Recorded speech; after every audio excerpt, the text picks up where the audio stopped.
All right, all right, all right, all right. How we doing, guys? This is Aaron Bennett with Hack Nation Live. I'm your host, Aaron Bennett. Obviously, I got Starlink finally, so it looks like our connection is pretty stellar. So we should have a lot better show than we've had in the past. We got Starlink up and running. We just mounted it on the roof of the shop, so pretty excited about having a show that's not shitty like all the other ones have been in the past. Looking forward to seeing how this works. No more glitching or anything like that. We had several different internets here, and it seems like we're forced to go get something like Starlink just to get a decent connection. It's already looking much better. We've only had the Starlink up and running for about an hour. Supposedly, after 12 hours, it runs even better. So, anyway, um, no guests tonight. I wanted to wait until I had good internet and knew that it was working good before we started having guests again. And I'm hoping that this is the fix and I can start lining up some guests. Guests are always fun. Again, guys, this is a call in show. If you want to be a part of the show, you can call 573 422 4225. And we'll take your calls and talk about anything you want. This is a show that is trucker and engine centric, but we can talk about anything. If you guys want to talk about something else, that's fine as well. Um, Caesar in the comment sections for YouTube says, can 160,000 miles on an engine have bad blow by? Of course it can. You can have 10 miles on an engine and have blow by. Usually, if you have blow by on a recently rebuilt engine, what you're dealing with is some kind of installation error, usually involving the cooling jets, or you have some kind of driver error um, that is involving excessive idling on a new engine that will tear those new liners up pretty bad and cause them to have premature blow by. Usually, it's nothing to do with the parts proper. It usually has something to do with either the installation process or the operator process. What's the price difference in an in frame versus an out of frame? Kind of the pocket answer to that, just looking back across the last 5 years, it's usually about, and there's some factors here. But if we're removing and installing the engine and all that, you got to add in all that work as well. The price difference is usually somewhere between $10,000 and $12,000 different. Of course, that could vary quite a bit. So it's a new engine from a 2023 truck. Well, if it's a new engine from a 2023 truck and it has excessive blow by, I think I would be getting right back to the dealer and having them take a look at it. Um, that's about, I mean, you don't have a lot of options anyway. So, anyway, you guys let me know if it glitches at all on you. I'd like to know how this Starlink does compared to the shitty couple of different carriers we had before. Hopefully, this Starlink doesn't glitch out and we have a good show. I can start having guests again. Ryan from Facebook says, I got an M11 that was rebuilt 7 months ago. Now it's smoking, got oil coming out the blow by tube. Still runs fine. Interstate McBee kit. Again, it's kind of like the other gentleman's comment there. If you have a recently overhauled engine that is having premature blow by issues, in other words, it's not worn out, and we are accumulating crankcase pressure, can really only happen a couple of different ways. You had poor lubrication going to the piston crowns, and there in turn has prematurely worn out the liner, or um, it has gotten wet stacked or something like that. So almost any time you have premature problem like that, it's going to be something to do with um, an installation error of some kind, bent cooling jet, something of that nature, or it's the operator's error um, by having too much idle time. The engine's not up to operating temperature, causing it to wet stack and stuff of that nature. So, uh,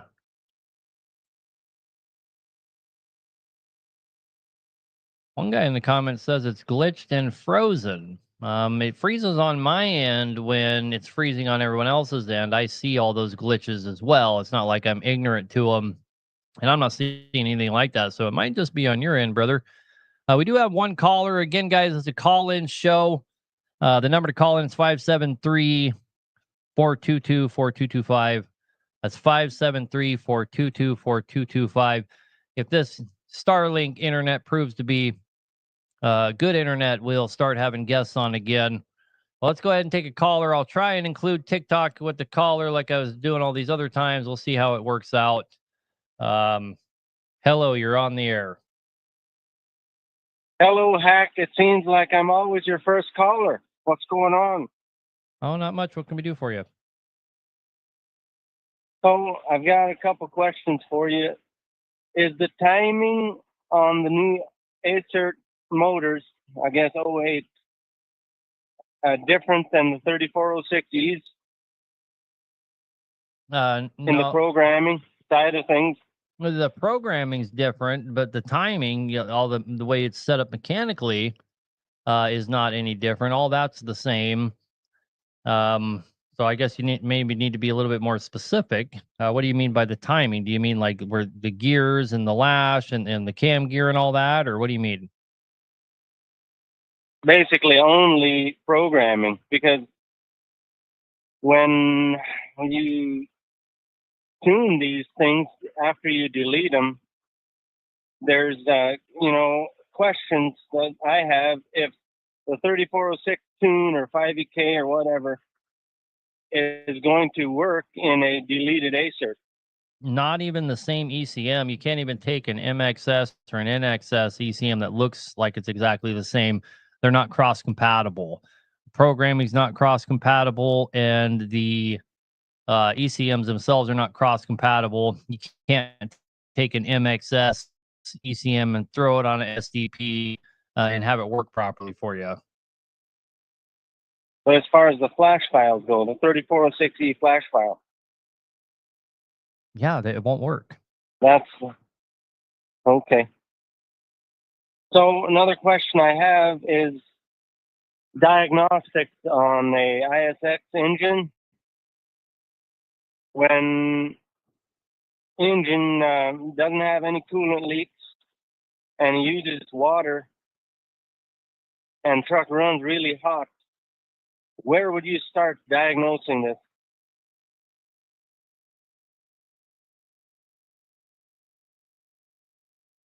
Your engine's running. Are you there? Your engine's running really hot now?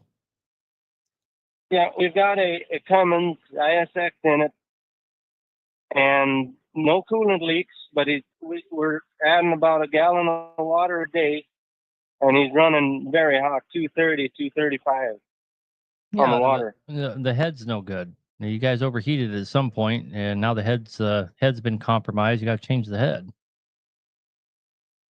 So you have a way to diagnose that besides the bottle test? Yeah. Is there any way to go to Nampa or something like that and get your combustion gas tester? That's the right way to do it. Bottle test really doesn't tell you nothing. So how does the combustion test work? It detects exhaust gas in the cooling system and changes the color of the fluids that you use to test it. Oh, no kidding. I've never used that. Yeah, go to Napa or get it off of Amazon.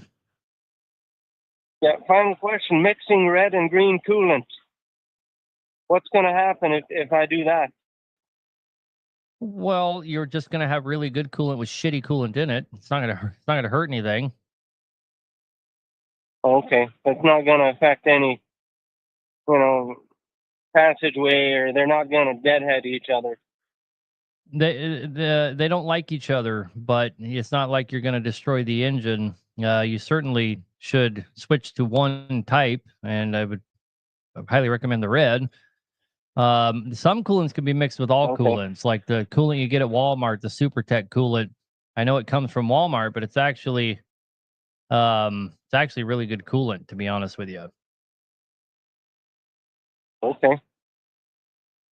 All right. Well, Sounds good. You're sounding very good on YouTube and on the air here. So your Starlink must be working.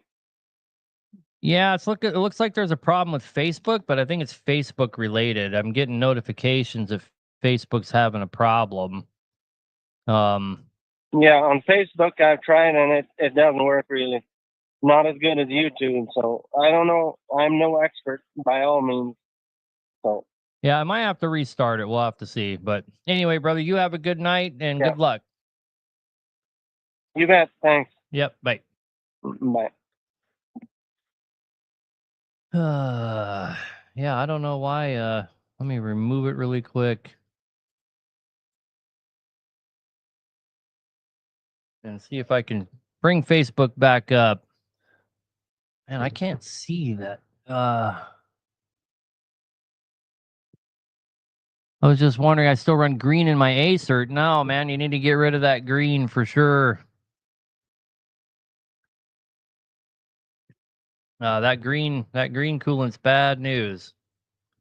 If you want to have cavitational erosion, then you just keep running that green coolant. I think I got Facebook back up and running. Hopefully that's better. Anyway, guys, we have a couple callers. Go ahead and keep taking the callers, and you guys let me know if Facebook has fixed itself or not. Hopefully it has. Let's see. All right, brother, you're on the air. What can we do for you? I've got a question about a MXS cat. Just had a M-frame done on it. Runs amazing, performs well, no overheating. But once the engine's hot, it's got a slight stumble of an idle. Well, I wouldn't even call it a stumble, almost like an imbalance. If you're not looking at the truck and you're listening to it, it sounds great. But if you're sitting in the cab, if you have like a drink in the cup holder or something, it's shaking the cup. Okay, that most of the time when a truck's running good and it's just vibrating really hard, like the front tires are vibrating really hard. Usually, what's going on there is it's a little bit out of time. Your cam gear is out of time with the crank gear just a little bit, and she'll shake pretty bad when that's what you have going on. What you got to do is But wouldn't that throw a no, that won't throw a code. Wouldn't that throw a code for it? No, that won't throw a code. It has to be quite a bit out of time for it to throw a code. You could be a half tooth or a little bit more off, just with the cam gear, and it won't throw any codes or anything like that, but she'll run pretty rough. So what you got to do is pin it top dead center, take that front cover off and see where that cam gear is landing. If it's off a little bit, you're going to have to adjust that idler gear until it's right where it's supposed to be, straight up and down, with a little bit of lash, and that shake should go away. What's the proper lash on that? Because I double checked that yesterday. When you pin the pump on TDC, you have the little notch in the top of the front cover. The dot in the cam gear lines right up with it. I believe it's 8,000. But it is a new cam in that engine too. I believe it's 8,000. And you said you put a new cam in it, and that's probably kind of your sign right there. It's not in time. Somebody got it out of time a little bit. Yeah, it's a new head, new cam, new injectors. It's all new. Yep. So it was probably put back. They put back the way that it came apart, and nobody reset the idler gear lash. What's the proper procedure to set an idler gear lash? You have to have the tool. They make two different types of tools for it. You got to have the tool, and to get it set up correctly. If you don't have the tool, you're kind of wasting your time.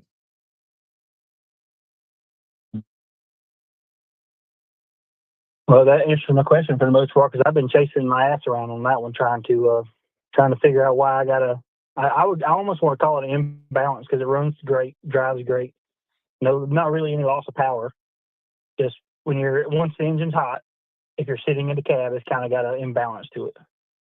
Yeah, and you just recently changed the head and this and that. It's out of time, about a half a tooth. So you got to get somewhere where they have the tool and know what they're doing, and have them reset it for you, and that problem will go away. All right, brother? All right. Well, that pretty much answers my question. Thank you, sir. Yep. Have a good night and good luck. Holy cow, somehow we ended up with a whole bunch of callers. Anybody over there on Facebook, tell me if we're working okay. Oh, Starlink's badass. You keep talking about all the shitty tunes people are doing. Who is doing good tunes? Man, the problem with tuners in the United States is nobody here. It's such a frowned upon thing. You don't have anybody that goes to school for it and is educated in it. And what you have is a bunch of guys that run around with pen drives and they got files. They're going to have something like this, and they got some hopped up file that somebody built, and they just blanket put it on everybody's trucks. So that's why you see so many bad tunes out there. None of them are made for the truck itself. How do you find a good tuner? I don't know the answer to that. I mean, we use Canadians for everything. They go to school for that kind of stuff. They know what they're doing. It's just a totally different atmosphere. And we don't get too crazy here either. We're not one of those shops that's deleting your shit and doing all this other dumb stuff. So I don't know. I don't really know where a guy goes to find that kind of stuff, because we're fortunate and have a good group of people that work with us, and they custom build every tune for every engine. It's never just some blanket tune that they put on every damn thing that comes through the door. So we got to start getting to these callers. Somebody says 16-1 versus 17-1, and why? Well, your 16-1, your 17-1 are two totally different applications. Your 17-1 piston crown was built specifically for the 6 1/4 acert. And that's really the only application that it should be used in. A long time ago, guys were using those when they were singling out their acerts, because that's the closest you could get to a 16-1. And it helped a little bit with dropping that compression a little bit.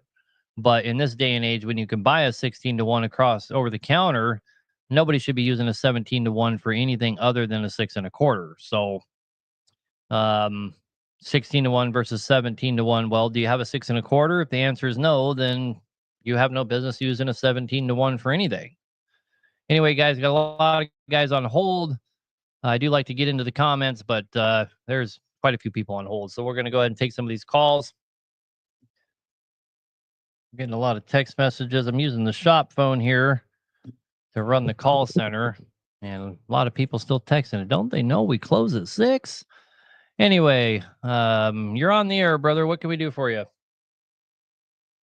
All right, I got a 4CK, which is a steam model, and I'm getting a little oil film in my radiator, very little, and it don't use no oil. Well, it uses about a half a gallon of oil in between, 10,000 miles, and I get no discolor in my oil. So what do I chase first, oil cooler or what?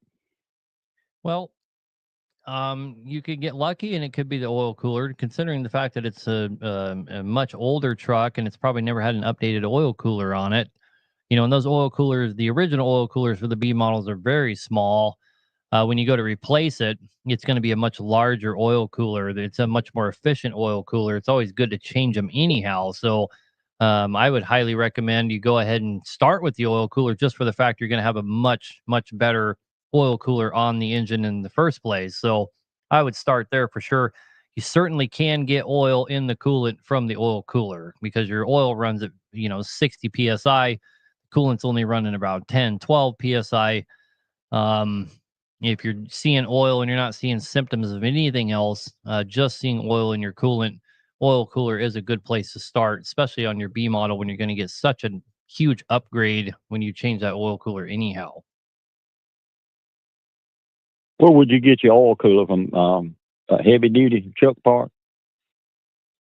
I mean, I would get it from Highway and Heavy Parts, because I get everything from them. Wow. I mean, yeah, and they have, they carry PAIs, Interstate McBees, and CPTs, or whatever they are. And I use all three, and I never think twice about using any. I've never had a problem with any oil cooler I've got from them, no matter which brand it actually was. Right. All right, boss man, that's what I wanted to. I got to noticing that just a little bit last week, and the day I had a hose leaking, and I was fixing it, and I took it off again, and I poured some coolant in it, and I found just a little bit around the cap there, and that's what I was thinking that I would start with, and thought I'd just ask you. So, if a man want to get a motor built, how did I just call your office up there and talk to the ladies? Because they ain't gonna let me talk to you. What's the deal on that? Yeah, no, they don't not let people talk to me. They try it as much as they can to keep people from talking to me because so many people just call here to this to our facility that just want to ask me a question like we answer on here, right? Rather Right. than talk to us about. But I give people consultations on their engines all the time. What we're trying to avoid is people that go through 15 hoops just to ask me what truck they should buy, which happens nonstop, right? And I'm using that as a metaphor. They might be asking me a totally different question, but I just and we might get 200 of those phone calls a day. Okay, so the girls do try to keep people from talking to me because it's so many and it's just so many random questions. People want to talk to me about their wife leaving them, and I don't have time for that. It's not that I don't care, but I'm being serious as shit too. But I bet you are. long story short, I do want to leave you with something here though. If you're losing coolant lines and having to add coolant and this and that, and you're showing some signs of oil in your coolant, there's a high probability you have a compromised head. Don't be surprised if you change that oil cooler and find out that the problem didn't go away. Well, I ain't got a problem with that. I just know, I don't want to be going with my head, and it's something, and I got no problem with that. But if I'm probably gonna put a new head on that, I probably want to build a whole motor. You know what I mean? Yeah, I got you. So I probably got 700. Yeah, I just don't want. I probably got about 700 something thousand on it. So if you're gonna go that far, why not just break it down and build it? Sure, but what all I'm really trying to say is, it's almost never the oil cooler. That's the thing. And you might get lucky and be the oil cooler, and you just happen to have an oil cooler that that engine could vastly benefit from changing anyway. So I feel really comfortable saying, yeah, change that first and see what happens because you didn't really. I mean, it's not a big loss if that's not what it is. That oil cooler is vastly better than the one that's on it. It's twice the size. Right, and if we're gonna build it, we're gonna put a new cooler on it anyway. Sure. Yeah. All right, let me. I'm gonna do that. If I still showing it up, I'm gonna call up there and let's make arrangement about getting it built. All right, brother man. Good luck. Okay. Appreciate you, Aaron. Yep. Bye. Whew, it's so freaking hot in this studio. I haven't got around to replacing the AC. We got one little turd over there that just ain't keeping up. People are asking what the number to call in is. The number to call in is 573-422-4225. That's 573-422-4225. And speaking of that, there's 7 people on hold. Sorry if I'm not getting to the comment section, guys, but I try not to leave people on hold too long. The comment section isn't on hold, right? So, all right, we got, I don't know why it's not telling me people's names. I would call your guys' names out, but Mayor Farms, it says, or something like that. But anyway, you're on the air, brother. What can we do for you? Hey, I got a 3406E. It's a 1LW, and it's missing out between 1300 and 1500 on me, but then everywhere else it runs fine and perfect. And then sometimes it doesn't even miss out in between those RPMs. So I was trying to get your idea on it.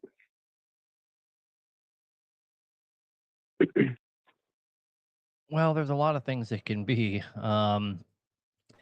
Usually, though, if a problem comes and goes, it's not mechanical, right? And so, and I'm not saying it's impossible for it to be, but when you're trying to narrow things down, That's usually my first question I ask on an engine I'm working on is, does my problem tend to come and go? If it does, then you can kind of rule out that it's probably the camshaft or something like that. But you can't rule it out completely because your camshafts problems can kind of seem to go away at higher RPMs, right? But you're only having it at a certain RPM, and that's at higher RPMs. If it was cam or lobes or something, it would be doing it at any RPM. Yeah, all the time is what I was thinking. Yeah. Right. So I replaced. well, hang on. Do I? Where I would probably first thing I would ask is, does it do it with the cruise control or does it only do it with the pedal? I haven't checked that yet. So before I went any further, No, it'll do it. It'll do it with the cruise on sitting idling. It does it with the cruise. Yeah. also it does it at idle as well, not just going down the road. Yeah. Yeah. Okay, so let me think. So I mean, if it was here in my shop and we had as much knowledge as you've given me right now, the next step would certainly be to do an injector cutout test and see if that's what's actually going on with it. Yeah. We did an injector cutout test and they all were good. And then we ended up going ahead and replacing them because the truck got a couple miles on it. So we put them in there, did another injector cutout test, and they're still good. So we kind of did it for no reason, but that's not the problem either. Okay, so we got a stutter at 1600 RPMs. And I'm assuming when you were in there, you guys looked over the valve train really close and didn't just slap the injectors in and move on with life. Yeah. No, the cam has a little bit of wear on it, but my buddy works at Rush Peterbilt, and he's like, it's not bad, but I'm planning on putting one in there, but it's like, minimal, like not even noticeable. So he ruled that out for now, that it's not the cam. And you guys have tested the fuel pressure?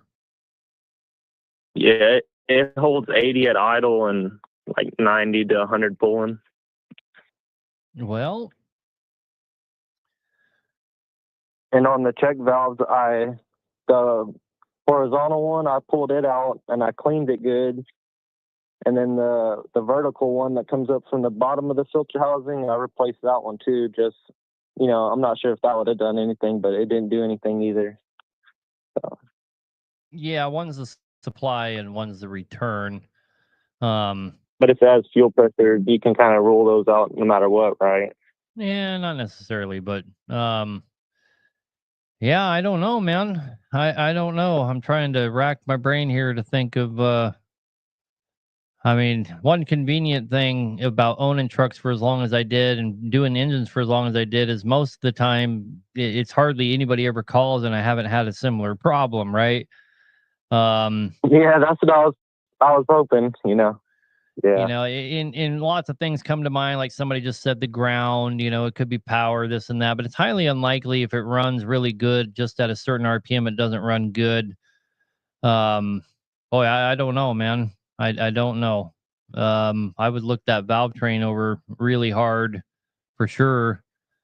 I mean, could a cam lobe be out of spec that bad throwing it off, or would a cam lobe being out of spec that bad make it run rough all the time?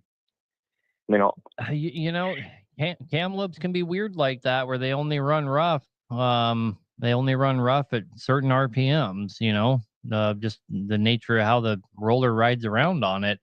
You'll have guys come in with absolutely tore the fuck up valve trains and they didn't even know they had a problem. So yeah, they can certainly be fickle like that. Yeah. Then my other thing is, that's where I'm at, is either I'm going to replace the cam, but then on the cam timing gear, could that be, I seen somewhere a while back, I should have screenshotted it. Could that be, man, I forget what I seen. It was either cracking or something. Have you ever seen those go bad and it do that? Or no? I mean, if you watch enough TikToks and Facebooks and YouTube, you're gonna see something of everything, right? But exceptions, Yeah. you can't be running around trying to find all these exceptions and then trying to write them off as rules, or you'll be $10,000 into your valve train and still have the same problem, right? Right. Wiring harness could be wiring harness problem. The other thing it could be, very well could be, I don't know why I didn't think of this before, but it very well could be a sensor. And when you have those higher RPMs, it's not reading correctly, like your boost sensor or your um Power replace. okay. Well, Yeah. I think we're going to end up getting off the phone without me being able to help you, brother. I don't know what to tell you.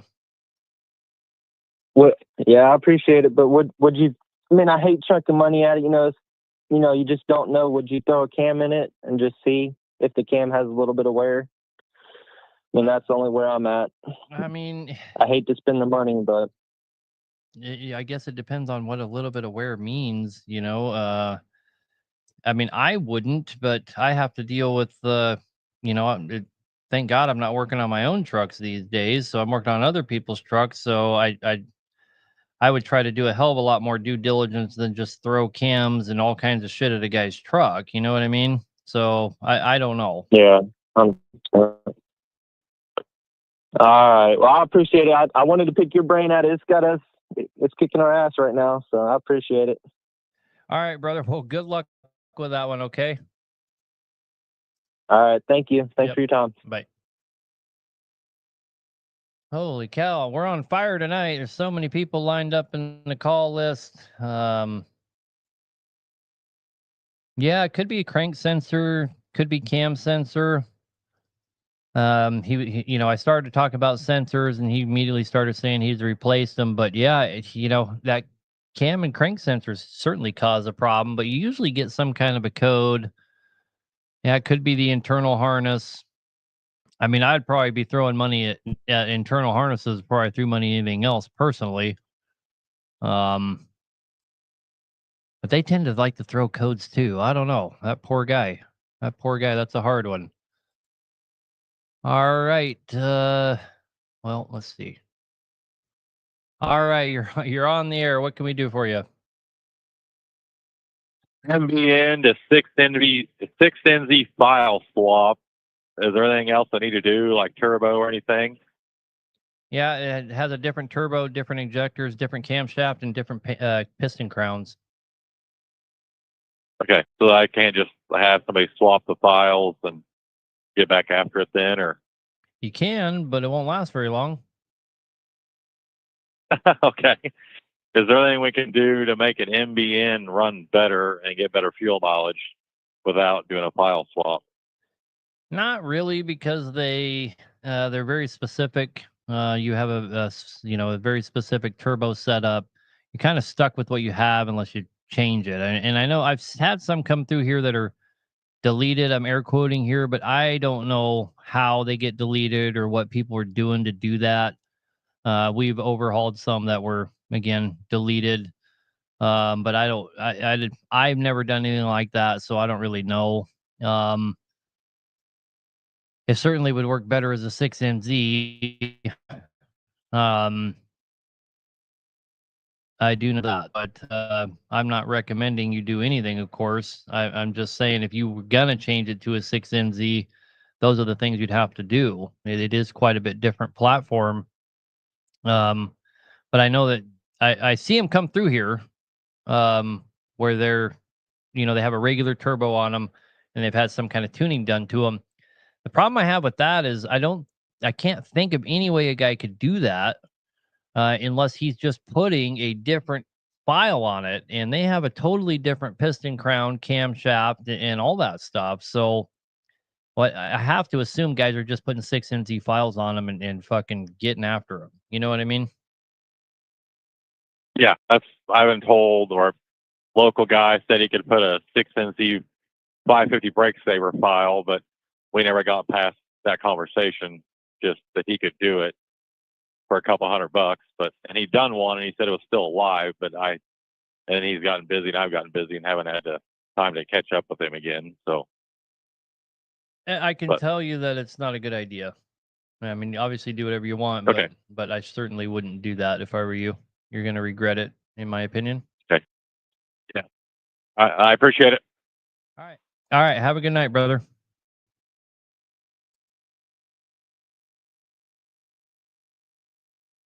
All right.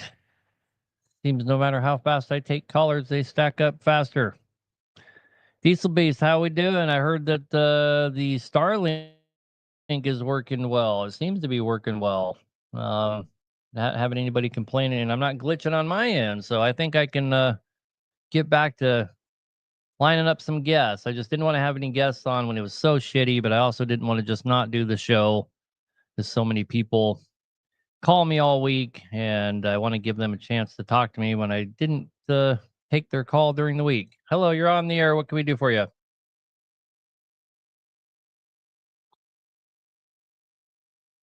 Hello. Hey, sorry about that. Thanks for taking my call there. Just calling about some DEF issues. I've got a 2000 Peterbilt 389. It's got a 5 1/4 Cummins X15 in it, and the DEF system is just killing me. Just quick story. I don't want to take up too much of your time. 2 years ago, the DEF system failed where the DPF filter went defective and plugged. It then melted the SCR and all the sensors that went in the system, replaced the DPF sensors and SCR, did nothing else to the truck other than just put new common parts back into it. It ran fine for 2 years. In the interim, it had a drop liner, so I had to have an in-frame done on the motor as well. Just recently, about a few months ago, the DPF system plugged. I got that cleaned and looked at, and then it just continuously seems to fail. Just recently, just the other day there, I was driving down the road, and next thing you know, the whole back of the tractor was covered in white soot. It has a race burner. It's not stacked or anything like that. And brought it to the shop, and they were saying that the turbo actuator had started to seize, which potentially could have changed, I guess, the air fuel ratio or whatnot. And they put an actuator on it. I drove it, and the truck just considerably is going through DEF like crazy. It's about 6.5% of DEF fluid to diesel ratio. They just did the dozer valve. They've done all the pressure testing on the system and all the different function tests that go along with diagnosing it, but just can't seem to figure out what's going on. And just wanted to know if you have any experience with it, or I'm calling from Ontario, so it's illegal for us to delete. And I know you recommend not doing that, but just looking to see if there's any tips that you might be able to have there at all. Yeah, I think I could have a few tips, and of course, it's also illegal to delete stuff here, right? That's pretty much everywhere. Yeah. In fact, it seems like they're a lot more lenient on it in Canada than they are in the United States. But anyhow, neither here nor there. So the guys that we see that tend to have the problems that you're having is because they're not doing maintenance on all the stuff that goes before the system that you're having a problem with. The EGR, the doser, your intake and your exhaust system. That's probably where all these problems are coming from.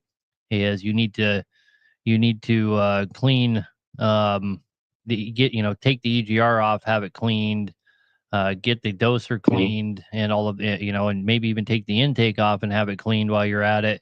And all those problems will probably go away for you. That's what we have seen anyway. Okay. Because it had the in-frame was completed. Like I've got about 130,000 miles on the in-frame. I also did purchase, and I don't know whether it makes a difference or not because I don't see any change or difference. But when PDI was announcing that their intake system, it breathes better, it keeps cooler temperatures, and their exhaust manifold the same thing. Like it's got a new intake and it has a new exhaust manifold on there from PDI. Again, not that I've seen any changes or anything like that. It's a factory tune that's in the tractor. I never bought anything. I didn't put any type of a tune in it. But the dozer was just replaced about 6 or 8 months ago. It wasn't that long ago that has been replaced. It's fairly new, but it's just the truck has always seemed to go through a considerable amount of diesel or of DEF fluid. But this last trip last couple of trips, like I said, it's about 6.5%. It's just and I'm worried about that it's going to mess the SCR up because I already had to buy one of those and they're super expensive. So I just was just curious to know what your thoughts were. But it is. It's gonna, it's gonna compound. Again, I would have the EGR cleaned and have your doser, clean your doser, or replace it or something. That's your problems are coming before all of this. Probably clean all these problems up. Well, it makes sense because I mean they said they looked at the def lines and nothing is clogged or all that stuff like that. Everything that they can see in the function test that they're doing there is passing. So okay, well I'll brush that by them then. Okay, well I appreciate your time. Thank you very much, and enjoy what you're doing for everybody here. It's a real help. Thank you. Yeah, have a good night, brother. Good luck. Yeah, you too. Take care. Bye bye. Somebody said in the comments, I have a C13 singled out. Should I have lowered the compression? Well, you can't because there's no options for that. And you did comment that you heard that there is no option for that. You are correct. There is no option for that. What you should have done is left it twin. You're going to end up with a lot of problems. What would deleting the VBAs on a C15 ACERT do? And I'm going to get to the callers. There's 8 people on hold. You guys give me 1 sec. I'll come right back to you. If you ever wondered what deleting the VBAs on your ACERT would be like, get in your ACERT, start it up and drive it. The VBAs don't start to operate until I believe it's 170 degrees. Then they start to operate. So what your truck's running like before it gets up to that temperature, that's what it's like to have a ACERT with no VBAs working. It doesn't matter at all. Deleting your VBAs doesn't do anything for you. It's not going to like give you some kind of horsepower or something, but deleting the VBAs when that thing is up to operating temperature and getting after it wreaks some havoc on the cylinder head. You want those VBAs working. Anyway. Yeah, the problems are upstream. Yep, for that last caller. I agree with that 100%. All right, let's take some callers here. Man, it's so hot in here, and I'm tired, but we'll hang in there. We're only 30 minutes into this, guys. We got another hour and a half. The number to call in is 573-422-4225. A couple people have been asking. That's 573-422-4225. Go ahead and take a caller. Christy Russell, I think. You're on the air. What can we do for you? Hi, I have a 3406E 6TS engine. It's got 1.4 million miles on it. I put a new set of injectors in it because I was having a little bit of smoke at idle, and then when I drive down the road, it'll clear up just fine. And I ran the fuel pressure test on it, and that all checked out good. Has good fuel pressure, and I just don't really know where to go from there. I guess I'm not really understand. What's the problem? You didn't really sound like you had much. What's the problem?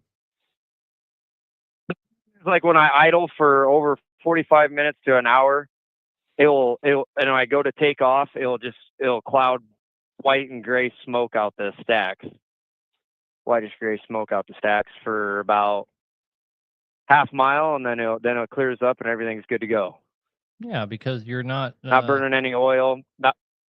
Yeah, it's not. It's just because when you're sitting there idling, you're letting it drop way below operating temperature, and it's stacking. It's wet stacking really bad, and it has to burn all that out. It's probably pushing all that, probably pushing all kinds of raw fuel down into your exhaust system, and it's actually burning all that fuel out of your exhaust system. This isn't a engine problem. This is a operator problem. Really? Okay. I was just curious. I mean, I idle at 1,000 RPMs, and it'll do it when it's even like 90 degrees outside and stuff like that. I guess I'm kind of. It's not the operating temperature. When it's sitting there, it'll run like 185 to 190 at idle. Mechanical problems don't come and go, right? This problem, is consistent. Sounds like if you have a. Yep. You have a consistent problem. If I stop and I sit there and idle for X amount of time, when I take off, I'm blowing all kinds of smoke and then it goes away. That's a wet stack problem. Okay. So the solution to that would be, I mean, Keep it warmer. what do you got? Okay. I mean, I hear. I guess I don't really know how to keep it warm. I heard what you're saying. I heard what you're saying. It's up to Yep. operating temperature. I hear what you're saying, but I can only go off the symptoms, right? Somebody said it might be Yep. it might be overfueling at idle, but I seriously doubt that as well, right? Your stuff's operating Okay. correctly. It sounds like I wouldn't start replacing shit. And you already replaced the injectors. I think you said that in the beginning, right? Yep. Right. So you're chasing a problem that you're causing. I firmly believe that. You know, it's not me talking shit to you. It's just don't throw any more money at it until you've made sure that it's not you causing the problem, because I'm 99% sure it's you. Okay. Yep. All right, man. Well, good. That'll work. I will. Yeah. Yep. Thank you. Yep. Have a good night. Bye. Oh man, I want to go back to having shitty stream because we hardly got any callers. Anyway.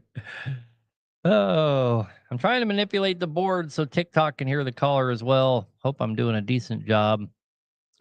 It's a little hard to do, but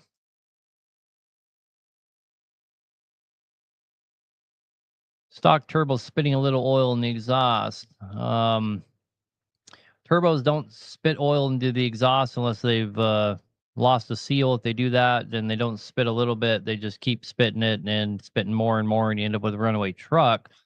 If you're sending a little oil in your exhaust, what you're seeing is diesel fuel, and that's almost exclusively happens from not being up to operating temperature at certain points when you're operating it. Anyway, lots of callers still. Again, doesn't seem to matter how many we go through, they just keep stacking up, which is fine. Longest someone's been on hold so far right now is 21 minutes.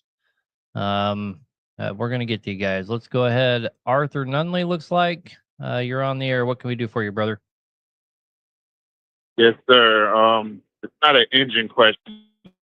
Just want to know if you came across it. I got a 98 Classic. It seems when you're not hooked to the trailer and you're not loaded, if you set the parking brake, it sets right away. If the trailer is loaded and I hook up and I'm under the trailer and it's loaded, if I'm under the trailer at all, if any pressure's on the drive and I set the brake set right away.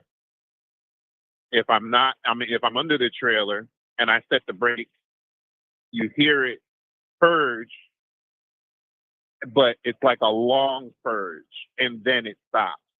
But as soon as I unhook from the trailer, it sets right away. Do you know what that is?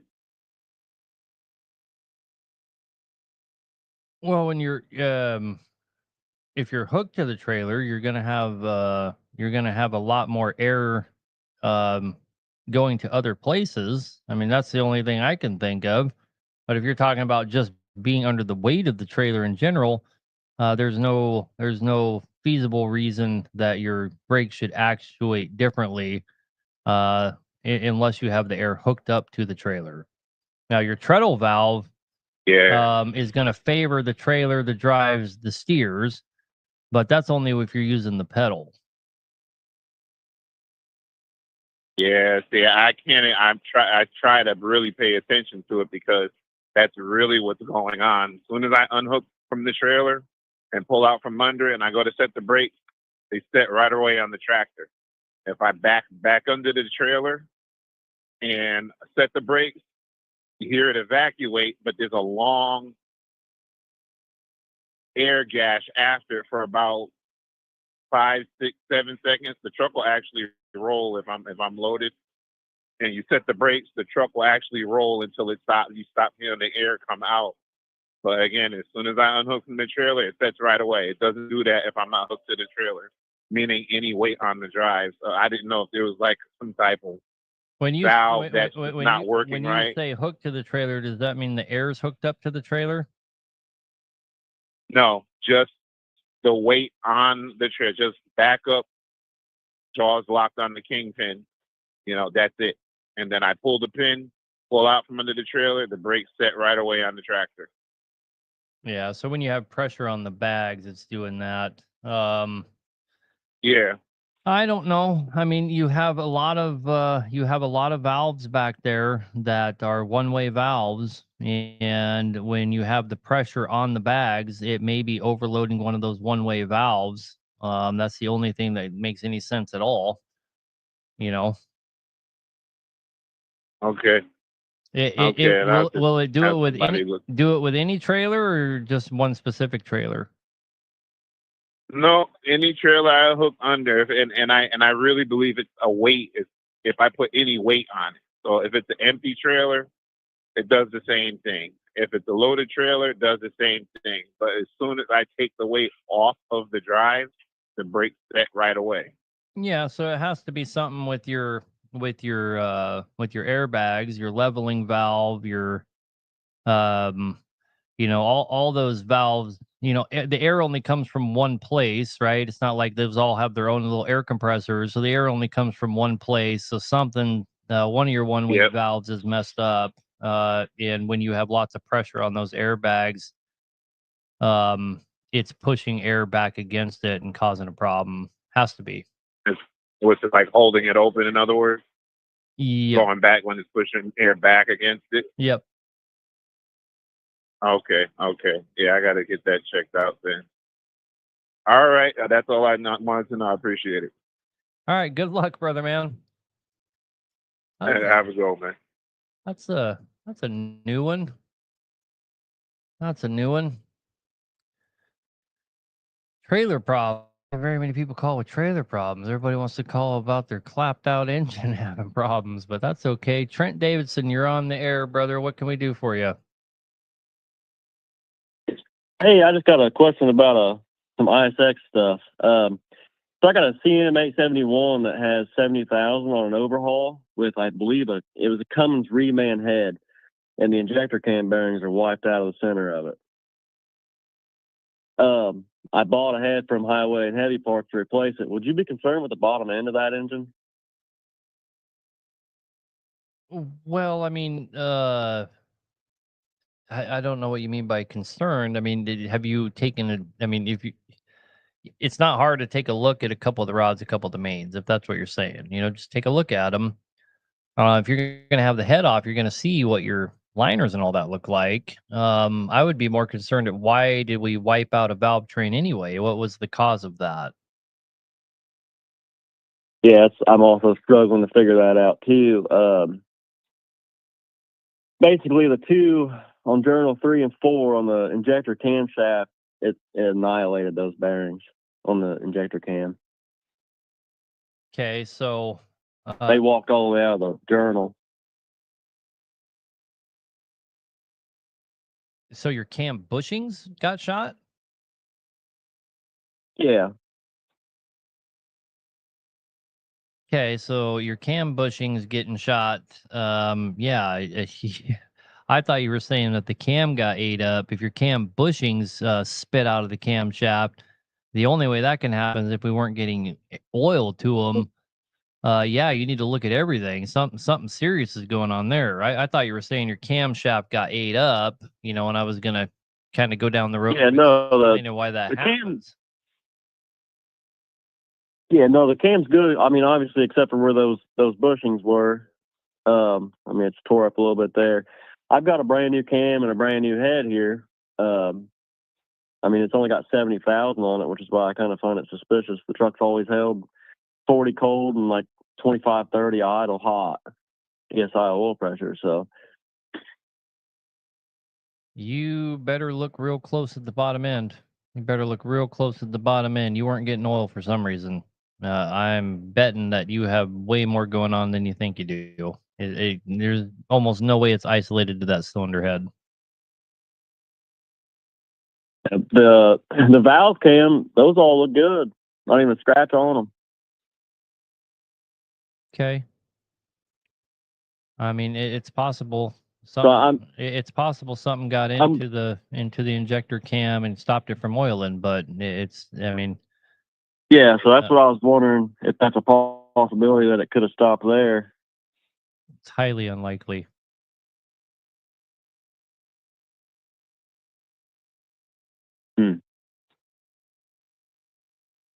You've never seen that happen? That quick? Yeah, I mean, they've kind of seen everything happen, right? But I kind of made this comment earlier that you own a shop for as long as I have, and own trucks for as long as I have, or you watch enough YouTube and TikTok videos and whatever else, you can see anything that could ever happen to anything, right? But that's no way to go down the road of trying to deduce what's going on with a guy's engine, right?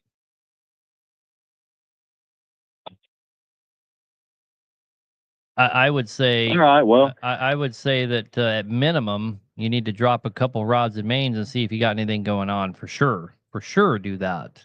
Just so you know. You know what I mean? yeah. Yeah, that's where I was with it. That's kind of what I was thinking. So what's the quality on these highway heavy parts heads? I guess you're asking me compared to OEM. They're going to have 30% bigger cooling channel, 5% more nickel, and they're going to have Inconel intake valves. So they're going to be quite a bit superior to the OEM one. Okay. That's kind of what I determined as well with my own little research. The first go around, everybody told me not to buy anything but a Cummins OEM head, so that's where I've already done it once now, and so now I'm going to try other options. You couldn't pay me to buy a Cummins OEM head. Yeah, that's kind of what I'm being told by a lot of other people too. So, well, all right then. I know where to go with it. I appreciate your time. Yep. Good luck, man. And make sure you look that thing over really good. Have a good night. Yep, you too. Thanks. Man, the caller just won't let up tonight. Freeze plug came out of the back of the injector camshaft, possibly. Yeah, that's possible. But Jesus, man, he would have oil running all over the place. So I just really doubt that. I mean, you think he would say, well, I was putting oil all over the ground as well, right? So again, when we're deducing stuff down here on the show, we can only see so much of the picture because it's being painted for us. We kind of have to go with what we're being told. There's a lot of guesses that it could be, right? But I try not to guess as much as I can and go with what information I'm being told. Some caller from California looks like you're on the air, brother. What can we do for you? What's up, man? I appreciate everything you're doing. I actually live in Texas now. I moved over here about 4 years ago. So basically, I got an ISX. It threw a rod and cracked the block. So had to get rid of that. And we threw a 12.7 in there. And I know you touched on the subject before about engine braking, and I'm just a little worried about that because I don't think I'm in a position where I could take the truck to go get it dynoed. And I guess what I'm really worried about is like idle time, like how much idle time is too much, because I have a little bit of an air leak on my trailer and it'll air up within like 2 minutes, and that's almost every stop. I haul fuel up here in Austin. How much idle time is too much on a brand new engine? The answer to that is any. If you can avoid idling it at all, you'll thank yourself later. You know, you don't have to have a dyno to break in an engine. We break in 300 plus engines a year. We don't have a dyno. Well, we do have a dyno, but it's not operational yet. And it's certainly not required. You know, what you want to do is you want to get that truck out, and the goal is to get it hot under load as many times as possible in the shortest amount of time.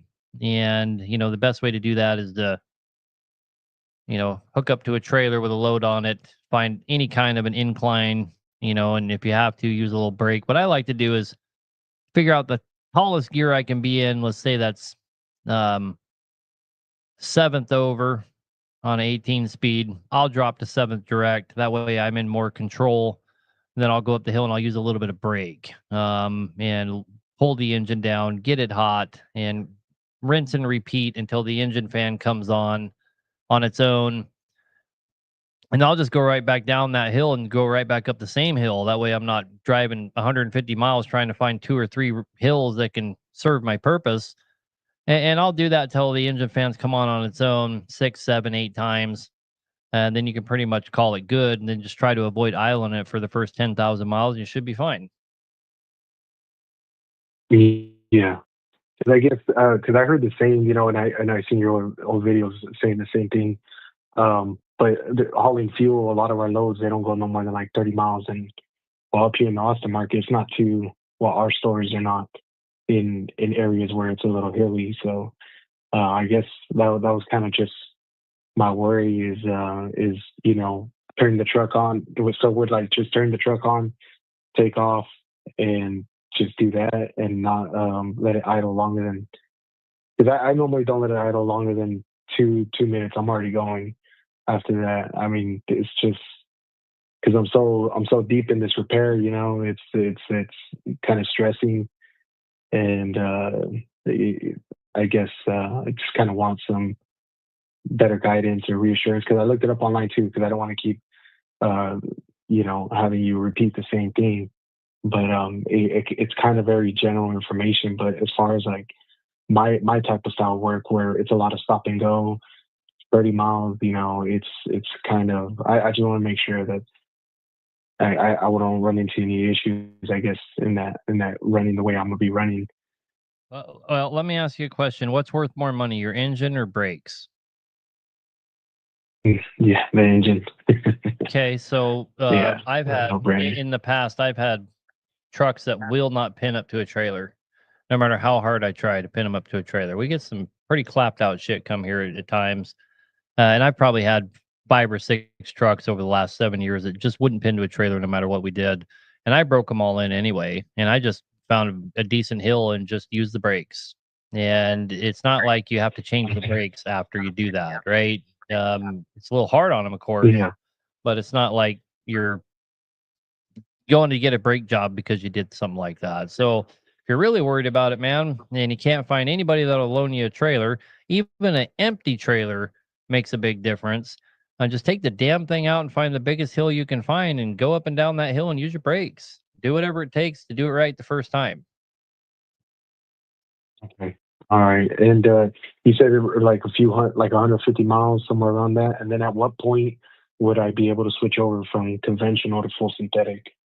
It's not 150 miles. Okay. So if you look at manufacturers' recommendations, they vary wildly, anywhere from 50 miles to 150 miles, this and that.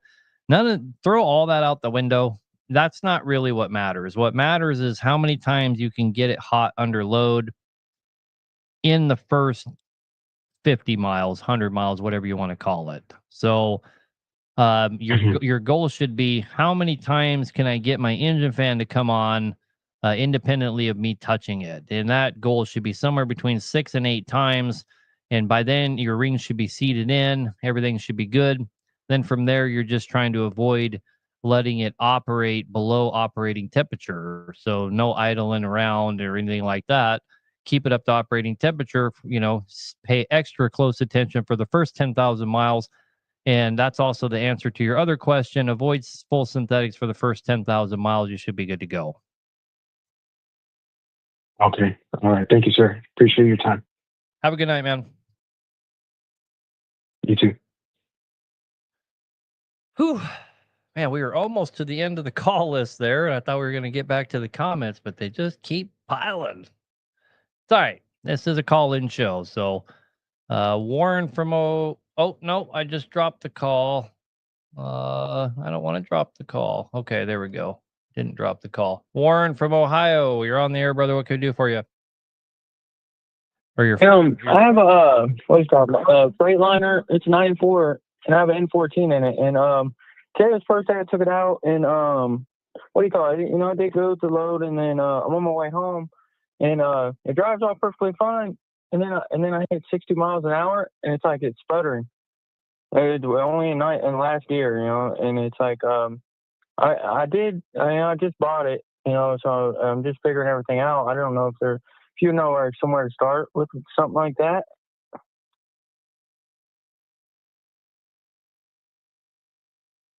It only has a problem in ninth gear, wound all the way out. Is that what Like you're 60 saying? miles an hour. Yeah, it's like, and it's when I first bought it, he told me it's governed at 65, but I mean the governors, I don't know if that has something to do with it. The speedometer it stopped working, and then I looked the fuel filter, right? He said I changed it 4,000. Hang on, brother. If it has a governor that low, that's the problem. That's exactly what they'll do. If you're right up against the governor, especially on the older trucks like that, they sit there and they sputter. You already answered your own question. You need to go find somebody with a computer and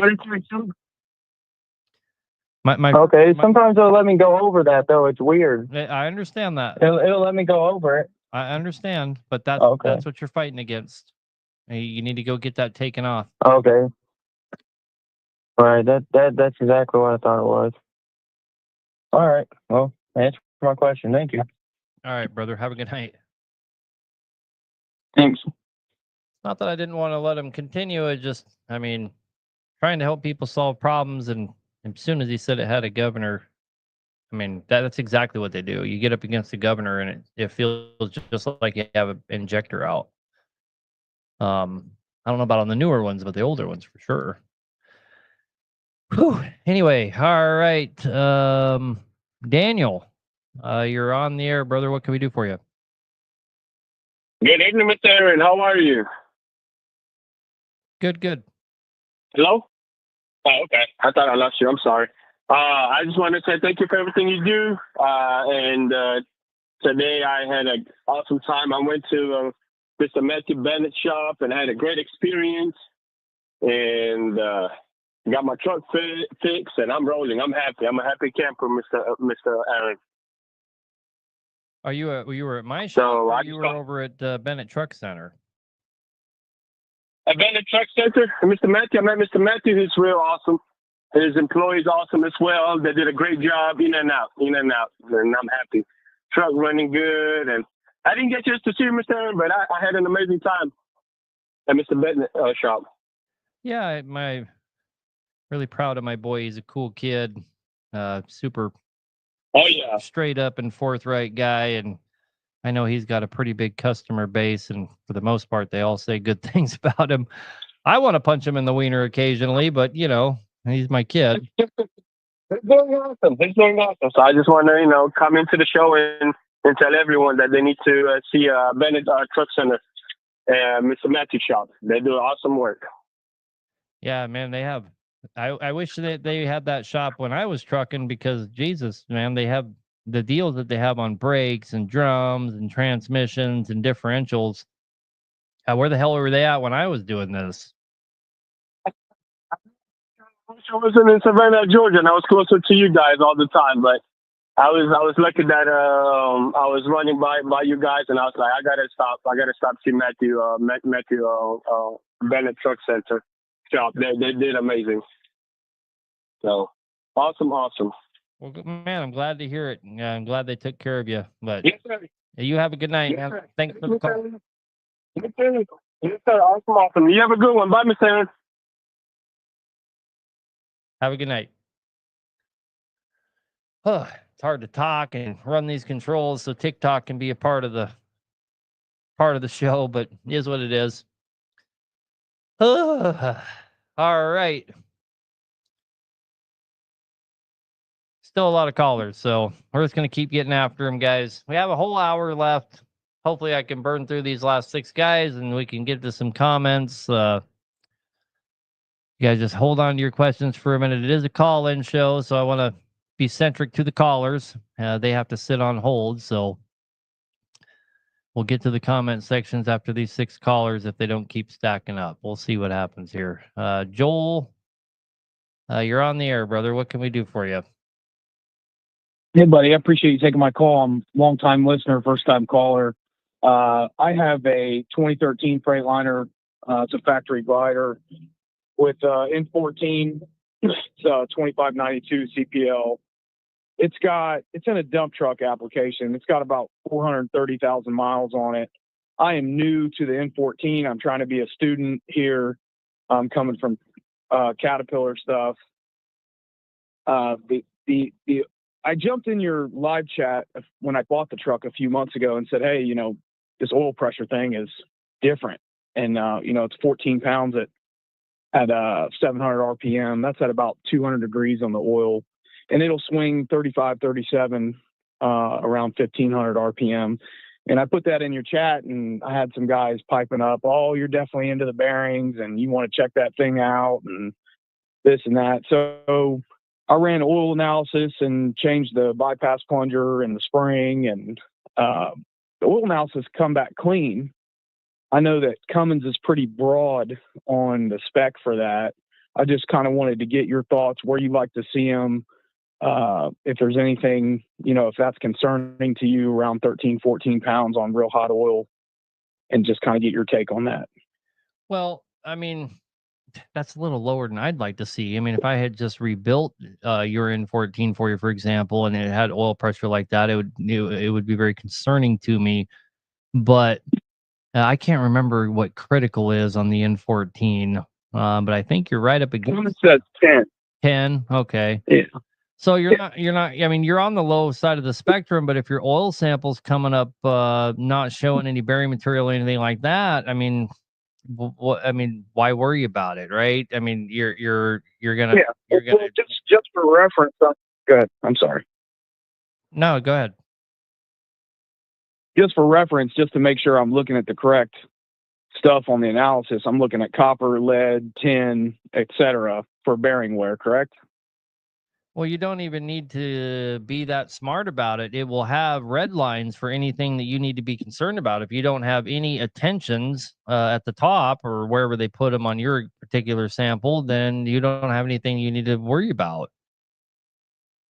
Okay.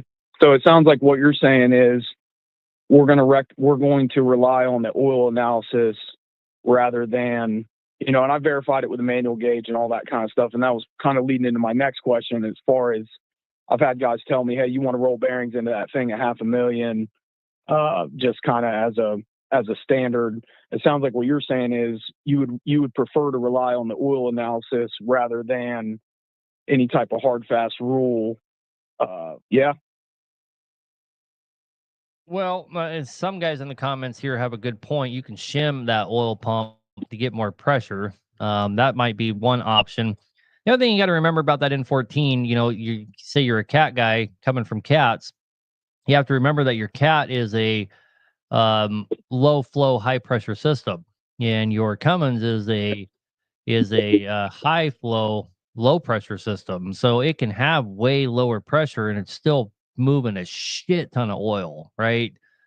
But you can shim that pump. There's guys that can shim that pump for you, get some more pressure out of it. It's probably, you know, wouldn't hurt anything. You could also change the oil pump if you're concerned about it. But really, to answer your question, go back to that oil analysis. That's going to tell you more than anything. That's going to tell you way more. I mean, you know, do more of them. Do one, you know. Plant it at every service. Right, just do one at every service or every other service or something. And if you're not seeing any signs of bearing wear, then you don't need to roll bearings in it. There's not some magical number at 500,000, 600,000 where you're going to roll bearings in them. You know, I've seen N14s with over a million miles on them. The bearings still look great. And I've seen ones with 100,000 miles on them. The bearings are fucking spun, right? So it's no indication. Time is no indication. Well, it's funny you mentioned that about shimming the pump, because I did in fact shim the pump, and it changes my high side idle, say around 1500 RPM. It'll bump it 2-3 pounds, but it will not change the low idle whatsoever. For example, if I put 1/3 washer in there, a machined washer, it'll give me a couple pounds. I could put 2 or 3 in there. It'll give me 5 to 7 pounds. I could swing 43, 44 pounds on the high side. Will not change the low side idle whatsoever. Very peculiar to me. I wouldn't worry about it, man, to be honest with you. Okay. Well, that's good enough for me. The only other thing I had was, in a dump truck application, I'm getting hours. I'm not getting miles. I'm doing a lot of low speed paving, running quarries, all that kind of stuff. I feel like a lot of times, change your oil at 10,000 miles, change your oil at 15,000 miles. But Cummins and all these other OEMs also have hour specs. I should probably be running off an hour spec rather than a mile in a vocational application. Does that sound about right? I mean, kind of everyone should be, to be honest with you, but it's just so much harder to track your hours than it is to track your mileage, so everybody uses the mileage as a rule of thumb. I need a board guy. Yeah, no shit. I need a board guy for reals. But again, if you're doing analysis and the analysis are coming back good, especially on your viscosity and all that, your quality of oil, in other words, just do what you're doing. Okay, sounds good. And I'm an owner operator. I'm trying to take care of my shit, and sometimes maybe I just get in my head a little bit. Hey, just for fun, can you tell me why the oil, when I check the oil pressure with a gauge, it's lower on the passenger side than it is the driver's side? And is that an N14 thing or what?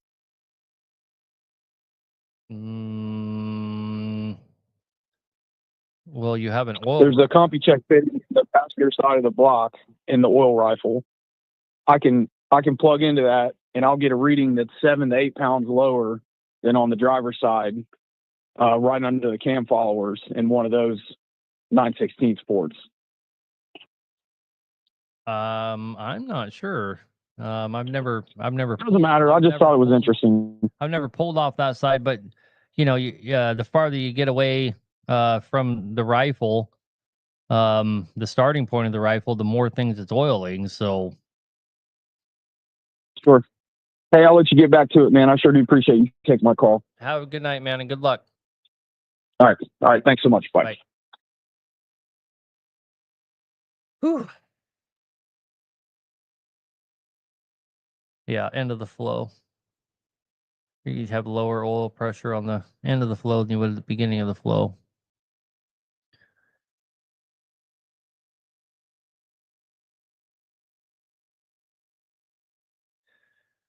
Oh, it's so hot in here.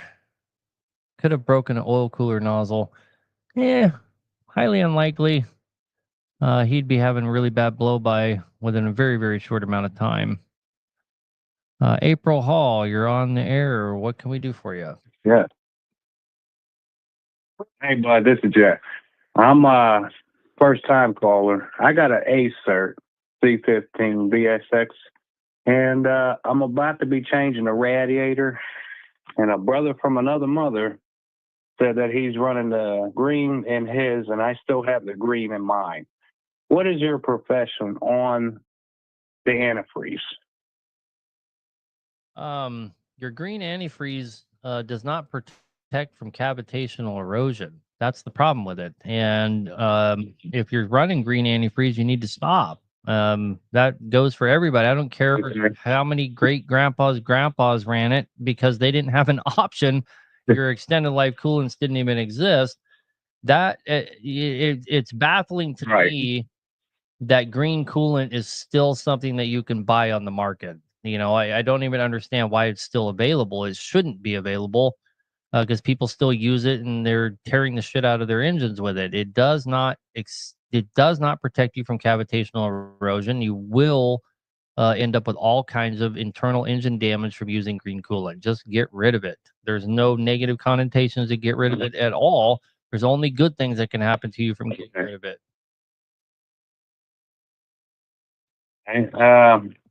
What is the preferred antifreeze that will go replace the green?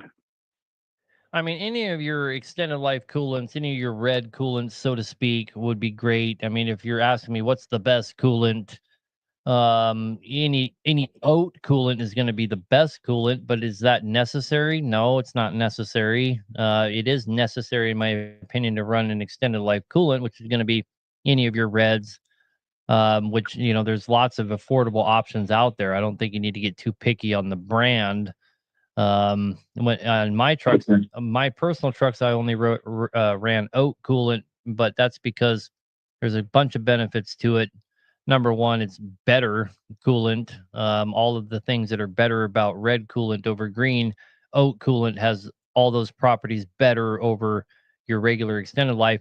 The main reason is it's biodegradable. So when I was, working in the oil field, if I had some kind of coolant incident where it spilled out on the ground, it has a solid solubility of table sugar. And so I didn't have to call out a super sucker or something, at least for my coolant spills. Now, that was the main reason I liked it.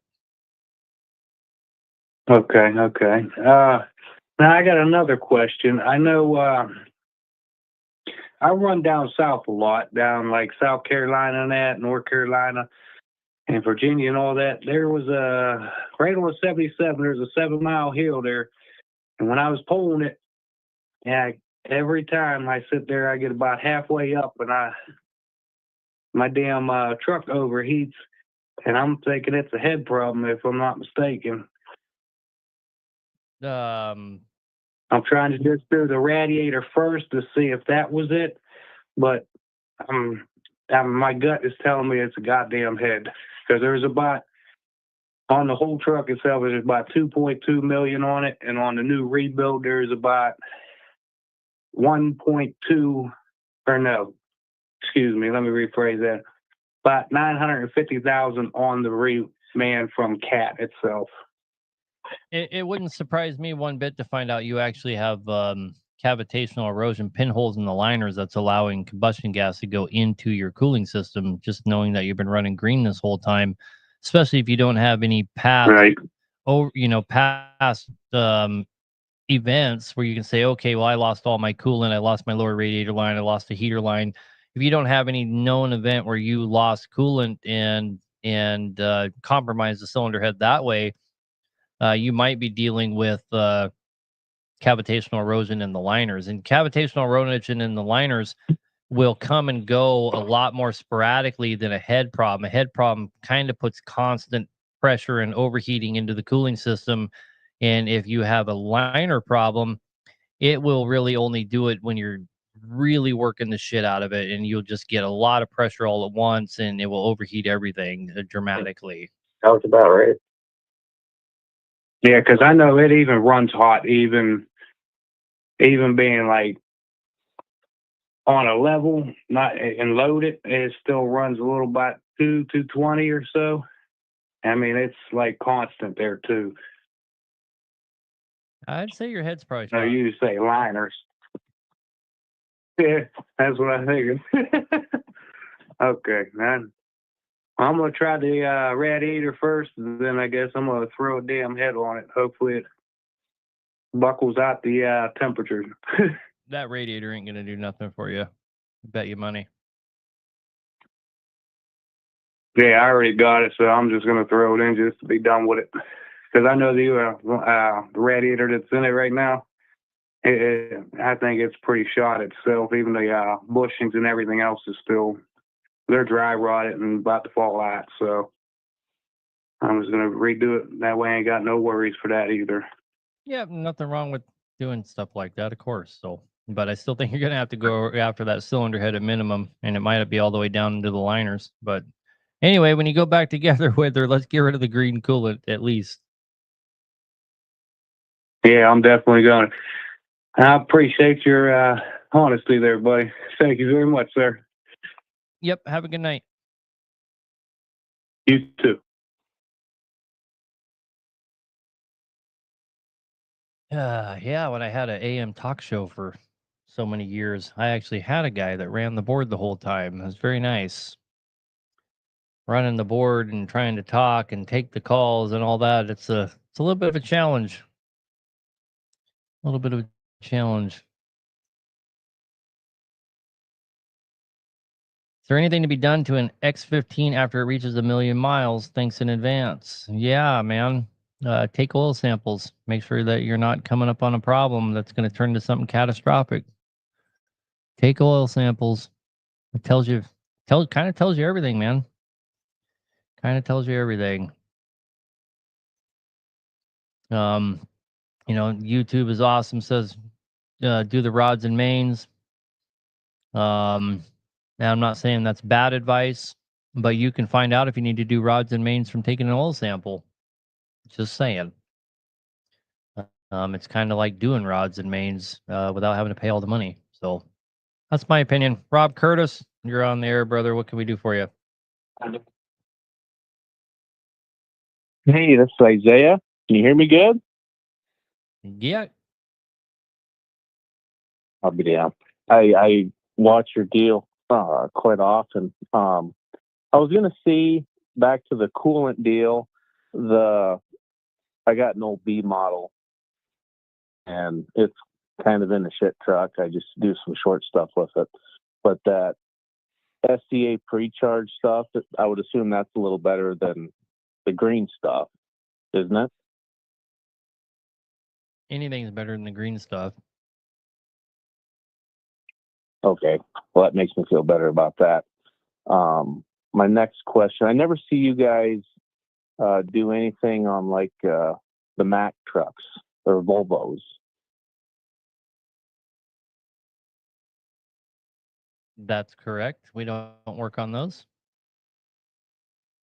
Okay. I was wondering, I was hoping that maybe you did, but do you think some of the aftermarket parts, especially like injectors and things, do you think they would work pretty well compared to the OEM stuff?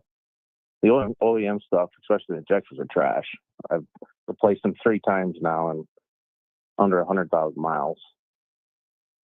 I mean, I can't say affirmatively because I've never used any aftermarket stuff for a Volvo or whatever else, but I have used aftermarket stuff on pretty much every other engine out there, from little boat engines, the Perkins engines, the Packard engines, and you name it. And I've never had an instance in my life ever where I regretted using aftermarket rather than OEM. Never, not once. Yep. Perfect. Why don't you guys work on like the MP8 and stuff, the Mack engines? I'm just curious. Well, let me put it into perspective. We started working on Packard, we started working on DD15. Both those cost $15,000+ just to get tooling for. Then you got to start training somebody to work on them. Man, if you came to our shop, and we've been shut down for a month as far as taking any new jobs on, and it's looking like we're gonna have to extend that for another month. And that'll be a total of 3 months for the year. We're not even close to the end of the year yet that we've had to shut the shop down to any outside sales. I was walking around with one of my sons right before I started the show, and there's like 17 cat engines piled up waiting for somebody just to pay attention to them. Why would I start working on Max and Volvos? You know what I mean? I'm Right. opening up there's a whole learning curve on them. And yeah, I mean, basically, why don't I work on Max and Volvos? Because I don't need to. Pretty much, that's the easy answer. Yep. Yep. I guess my last question, I was just curious. Emulator boxes instead of doing a full delete. What are your thoughts on those? I don't know anything about them, so I couldn't have a thought on them. Somebody said Gotcha. Mac is too proprietary, and I would agree with that. But really, all the engines are pretty proprietary as far as their tooling goes. So, but anyhow, I don't know anything about Yeah. I don't know anything about what you're asking me there, so I can't even comment on it. Right. Well, I appreciate your time, man. Thank you. Yep. Good luck, man. Have a good night. Yep. See ya. You have two things about guys that call in for Max and Volvos, and they're all diesel engines. They all operate kind of the same. A guy can answer a fair amount of questions, try to help a guy out, but when it comes to those technical questions, it's like, what do you tell them? You never worked on one. And so you can sit up here and you can pretend like you know everything, or you can just admit that you don't fucking know everything. I'd rather go with the latter. I don't know everything. So anyway, sounds like I've gotten almost every person's name wrong. I must have set up the screening thing wrong, but according to my screen, this is Douglas. You're on the air, brother. What can we do for you? Hey, yeah, thanks for taking my call. This is Doug in Auburn, Indiana. That last guy just kind of took my thunder, but I'm looking for a new direction. I'm part of the Antique Truck Historical Society, and I'm trying to get into an old truck just to take to shows. And I'm really interested in the old Macs, like an R model, all the way up to like a 1985 Superliner. And you kind of answered my questions about engines and parts and availability a little bit with that last caller. Is the Mac E7 or the V8 Mac, the E9, are parts still available for those? And, is their shop still working on them if something was to go wrong? I'd like to keep, if I get into an old truck like that to restore just to take to shows, I'd like to keep it all original just to, keep the history going on it, but I don't want to, break the bank. I'm going to imagine yes. I'm just going to use some point of references here. We're rebuilding a 1983, I think. What is that stupid thing? No, I can't even remember what the heck the engine's called. It looks like a little cat. And we rebuilt a few engines from the 80s. It's a little more challenging, but and we do a lot of marine engines that are quite a bit older too, all the way back into the 80s. And it seems like we've been able to find parts for pretty much anything. One guy just said in the comment section, I work on E7s and it's an absolute nightmare to find parts. Another guy says, I'm the local Mac and Volvo guy. Give him my number. I'm like a diet Joe Rogan. Get the hell out of here. Well, I got to stop reading the comments, but yeah, I don't know. That's a hard one. I mean, if it was me, I'd be finding an old Pete that has this, the engine's open from the side, the hood opens from the side. You can see the engine that way. I've always wanted one of those older. Oh yeah, like the butterfly. Yeah, that's what I'd be after for sure. Yeah. But to each their own. I'm not a Mac fan. Never have been. I was around a lot of them when we were down in Georgia for a little bit. But no, Mac's not my thing. But I certainly wouldn't know about sourcing parts. It sounds like they're pretty hard to find parts for. Yeah, that's kind of what I'm seeing. And I just wanted to get your take on it. If you knew a boneyard that had millions of them or something like that. But hey, you did really great on Bob and Deb's cat in their W9. I followed that whole series and I learned a lot from you. Oh, well, thank you. Some guy in the comment here says that PAI has parts galore for it. We build many of them, no issue on the parts. And that's I want to kind of reiterate. That's what we have found is that, I wish I could remember the name of the engine we're working on right now. It's one of them ones they used to put in all the graders and stuff like that. A Maxidyne? No. It's a well-known name. I don't know why it's slipping my mind here, but it's a two-part name, like not Massey Ferguson, something like that. But anyhow, I've been able to find parts for any engine that's ever come to my shop. You just have to be willing to call the right people and look. Yeah, do the research. Yeah, you bet. Well, I just wanted to pick your brain on it. I really appreciate all the help you do for all the drivers out there and being honest and all the great work. Well, thanks, man. Here's another thing. Like, working on a Alice Chalmers. Damn it, that's the name of it. We're doing an Alice Chalmers engine right now. Oh, And it's an 80, I believe it's an 83. And I was able to find pretty much everything for it. There's a few things that were kind of hard to source, but now that's a hard one, man, because they don't exist anymore, basically. So, oh, wow. but No. I was able to pretty much find everything for it. I just, we had to. They put Alice Chalmers engines in semis? No. In road graders, we do a lot of I got you. commercial or what am I thinking of? Industrial engines, a lot of them. Okay, I got you. Okay.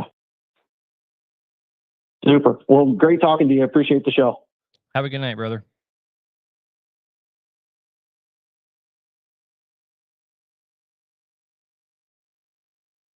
I kind of forgot to work the board on that one as much. So anyway, did we ever get the Alice Chalmers engine overhauled? The Alice Chalmers engine has been at the machine shop for eons. I don't know if they're having problems or what's going on. I'm guessing they must be having some kind of problem. We sent them the head and the block and told them to, do anything that they needed. And they've had it for a while. I mean, they've had that block and head for quite a while. I know there are no slouches, so I don't know what the holdup is. I probably need to call them and find out what's going on with it. But yeah, we just expect every day to get it back, and it just never shows back up. We've sent out several engines to the machine shop that have made it back after we sent them that one. So I don't know what the deal is. We're kind of excited to do that, old Alice Chalmers, but got to have it here at the shop to get it done. Anyway, still lots of callers. They just won't quit on me tonight, which is fine. This is a call-in show, so is what it is. This guy did post his name, but I can't read it anyway. You're on the air, brother, from Marysville, California. What can we do for you? Hey, this is Paul. I got a 2005 Peterbilt 379 with a BXS A-cert. We had a rebuild about 60,000 miles ago. A lot of blowby. Ran it on the dyno. It came up 10 H2O. Usually it's in CFM, but I ran it in H2O. Okay, so I can Just wondering to see. I can take a really educated guess on what's going on.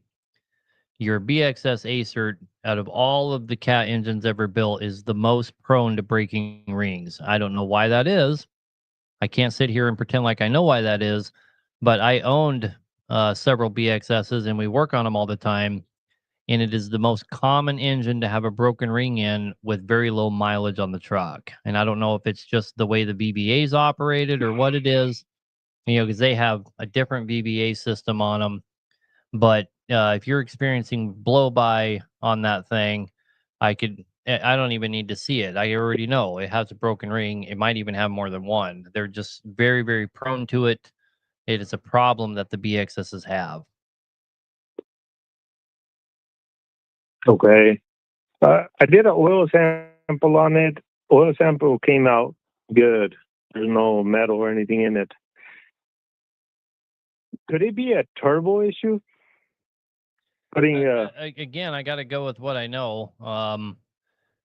Yeah, the BXS is very, very prone to breaking rings. That's not going to show up in your oil sample. It's not going to show up as metal. You will be putting a lot more soot into your crankcase. That'd be about the only side effect. And obviously having really bad blow-by, especially if it has blow-by just sitting at an idle, not under load or anything like that. If it just has blow-by sitting at an idle, you can pretty much guarantee that BXS has broken rings.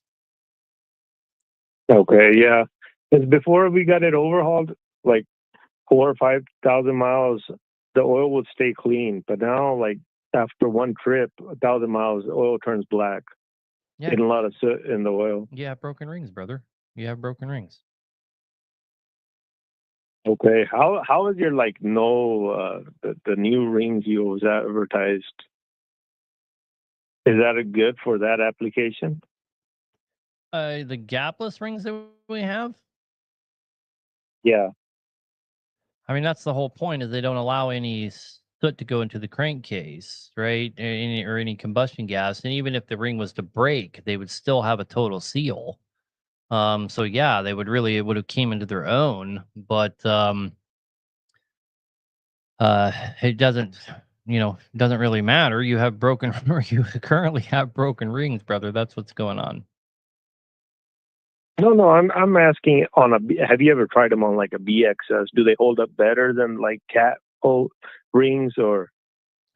So I just got them, 4 or 5 days ago, and nobody's ever made them in history. So no, I'd have no history. I don't have any kind of long term research on them at all. I thought it was like old technology. You are correct. It's old technology. It's been out there a long time, since the early '80s, I believe. It's widely used in the racing world. It's used in the racing world prolifically, even all the way up into tractor pulling and all that. It's also been being used currently in the medium duty engines pretty prolifically, and that includes on highway. But for uh, on highway commercial engines, they've never been made for those engines. We were the first ones to ever do it. Okay. How do you think longevity wise those will do? I think they'll do exactly like your stock OEM rings. Are built to the exact same specifications as stock rings are built here in the United States, and the gapless part of it is highly ductile. So you're never going to ruin that ring, that portion of the ring. So I'm not worried about them at all. I don't think if they were in somebody's engine that I would have to worry about it coming back to haunt me, if that's what you're asking. Yeah. Okay, I guess we're gonna have to pull the cylinder head again.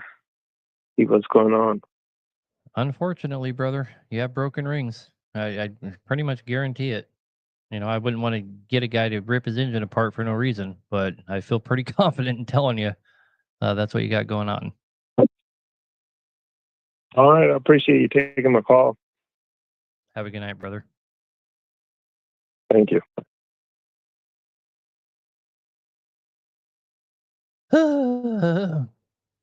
I've never known why the BXS does that, but the BXS will just randomly shatter its rings.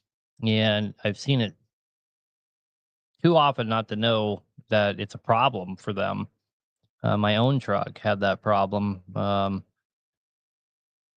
Anyway. All right. Still got lots of callers. Gonna have to keep rolling here.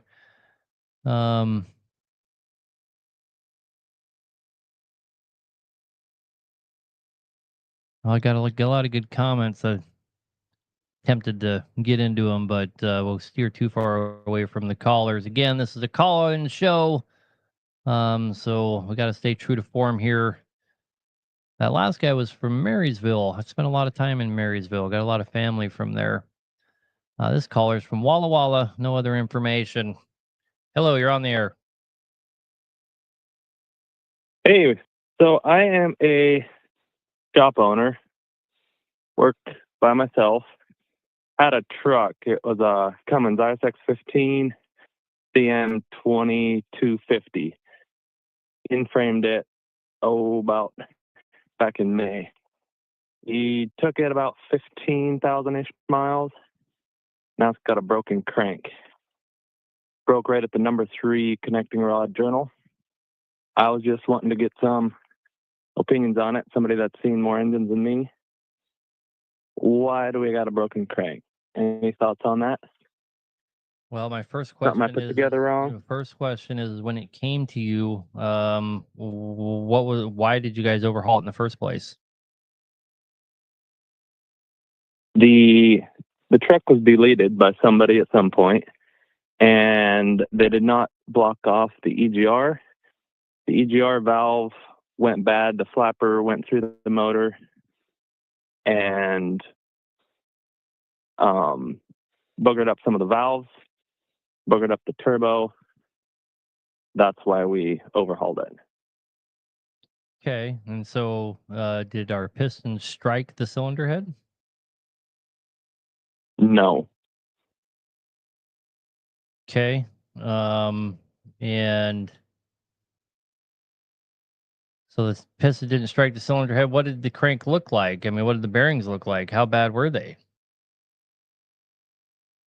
Bearings, they had a little wear, but they sure weren't very bad. We didn't have any oil pressure problems. When I changed the bearings, they had a little wear, but nothing severe or abnormal. Okay, and after we rebuilt it, everything ran fine, good oil pressure, didn't seem to be having any problems at all? No problems at all. It was running fine, sounded fine. No blow-by, no oil pressure issues until all of a sudden running down the road, it started making some real noise. Pulled over, towed it to me, dropped the pan, and that's what I found. Yeah, that's a tough break, man. It's a tough break. I feel for you. I mean, I hate this. From what I'm seeing, Go ahead. From what I'm seeing, it doesn't really look like it's anything I did wrong. Like, it doesn't look like the bearing spun before the crank broke. Like, when we don't have any heat discoloration where the crankshaft broke, like indicating that the bearing spun prior to the crank break-in. The crank stayed together. The connecting rod was still together. The bolts were tight on the connecting rod. Okay. So that's what I was seeing. All right. So there's some people in the comments saying it's an engine brake issue. I don't agree with that at all. Go drive around a B model. You can drive it with the hitting the gas and the Jake brake on at the same time. The worst case, you might bend a push rod, but you probably wouldn't even do that. So here's my thoughts. Okay. Yeah. My first initial thought, I'll just be super honest with you, is some kind of an installation error. But you're saying that you didn't spin a bearing or anything like that, and you just broke the crank. If that's the case, if that's the actual case here, where you just broke the crank and your installation part didn't fail, I'm going to say, first of all, if your flapper came loose and your turbo got ate up and it all went inside, there's no way that piston crowns did not strike the cylinder head. There's pretty much no way. I don't know how you didn't catch it, but you don't have that happen without the piston crowns tapping into the head. You dropped valves, didn't you? The first go round. No. No drop. I did not drop valves. I think we could have got away with just a cylinder head the first go around, but the customer decided to, while we're in there, do a pistons, liners, and rods and mains. That's why we went into the bottom end. What I was seeing in the cylinder head was those pieces had got pinched between the valve and the valve seat. Right. And boogered that up. That's and exactly what I'm saying. That doesn't happen without striking the cylinder head. So the reason I'm stressing on that is because just the nature of it, it's almost impossible that your piston didn't strike the cylinder head. And if it did strike the cylinder head, did it strike it on number 3, and did it hairline fracture your crank? Sure. Yep. I see what you're saying. That's the only thing that makes sense. If your bearing didn't spin and your crank broke and your bearing isn't spun, that's not something you caused. Right. Your crank broke independently. The other thing you can do is you can look at what type of brake. I have a video, and I reposted it not too long ago. I have a video that explains every type of brake and that a crank can suffer, and you can look at the way that it broke and compare it to what I tell you on that video, and you could determine why it broke. Okay. That would be definitely an interesting one to look at. You'd have to go Is that back on and YouTube? look on TikTok. But I don't know how far back you'd have to go, but I know I reshared it, a couple months ago, just because I thought it was really useful information for people. But Okay. I mean, if the bearing didn't spin, if the bearing's not spun, what did it do to your rod? What condition is your rod in now? I'm going to have to change the rod. So the crank broke right at basically in the middle of the connecting rod journal. So it all stayed together. Like we didn't have half of the motor spinning and the other half spinning differently. It didn't get out of time in that regard. But where the crank was, it wallowed out the bearing. The bearing isn't there anymore. I have to change the connecting rod just because it was hammering on the inside of the rod.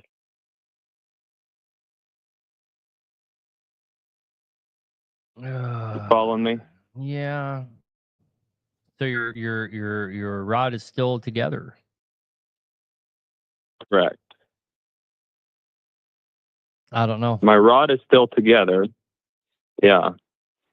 You need to go. You need to look at the way the crank broke, and you can determine whether it broke from heat, stress crack, filament crack, shock load. Sure. You can figure that out by the nature of the fracture in the crank itself. Sure. Okay. All right. Sounds good. I will try and look back, see if I can find that video. See if I can get her figured out here. Yeah, I wish I had a way just to point you right to it, but I don't. So it is what it is. But anyway, Yep. That information is available outside of my video. You just got to do some diligent Googling. All right. Yep. Okay. Sounds good. Have a good Appreciate night, it. brother. I mean, I don't know what happened there, but you just don't have shit go through your head like that and not kiss those valves. That's all I'm saying. I don't know.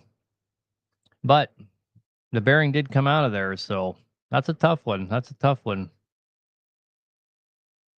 The dampener, yeah, the dampener could have caused a problem. But really, if you're being diligent, guys, you can look at the way the fracture happened in that crank, and they will break totally different depending on what happened. If the dampener caused the break, I mean, I can't remember exactly how it goes, but I believe if the dampener caused the break, the fracture will be, here's your journal, like so. The fracture will come from the filament and go at an angle, and you can figure it out. You can absolutely figure out why it broke, if it broke from heat or whatever. The bearing spinning actually caused the break or whatever. If he wanted to be super diligent, he could narrow it down for sure. And he needs to be diligent because he's got a whole shit show on his hands. Sounds like I'm sure that customer wants him to stand behind it, so he's going to have to figure out if he's responsible or not. That's a tough one. That's a tough one. This is where you find out about the integrity of the shop for sure. That's a tough one. Do your due diligence, buddy. If you're still listening, do your due diligence and figure out why it broke. Anyway, take this caller here from Jacksonville. Looks like you're on the air. Hey, Aaron, how you doing? My name is Dana. Yeah, hit me with it, brother. Hey, I've got a 2018 Freightliner. It's an M2, so 106. It's a box truck, 26-foot box truck. I've got a B6, a 6.7 Cummins, and I keep blowing radiators. I've taken it to Freightliner or whatnot. First Freightliner said it was the bad fan clutch. Replaced that. Blew another one. They said it was the EGR cooler. Replaced that. Blew another one. I pulled oil samples. Oil samples says, and they did a combustion test. No gas. So I'm just, I don't know, brother. I'm confused. Well, I can tell you what I think it is. I think the very first time that your fan hub wasn't working, that you cooked the head's bad, and that's why the problem doesn't seem to want to go away. And I know that they did a combustion test. It never once overheated. It never once got hot ever.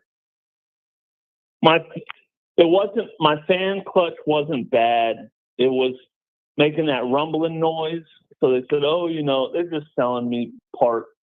It never not worked. So when that happened, I said, man, I put a new water pump in there. I put a new thermostat in there. I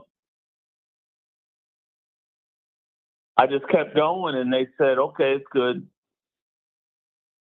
Then it happened again. They said, oh, the air-to-air. The only thing wrong with my air-to-air was Hang on. What exactly is it that's happening? You keep saying it happened. What is it? What is exactly is happening? So I'm running, and I keep blowing the radiator. Keep blowing a hole in my radiator, like I don't know. It's like a pinhole leak, and I don't know if it's overpressure or what, but I don't have combustion gas. It's getting too hot and too much pressure, and I'm. But when it gets hot, the fan comes on every time and cools it down. No, so it never went into the red. It's never once overheated. That's why I don't understand. So I did an oil sample. I sent it to Cat, the SOS Cat, and they said everything's cool. So then I said, okay. They said, okay, oil. No gas in the oil, no combustion gas in the oil, but what about the coolant? Can there be combustion gas in the coolant? Are you asking me?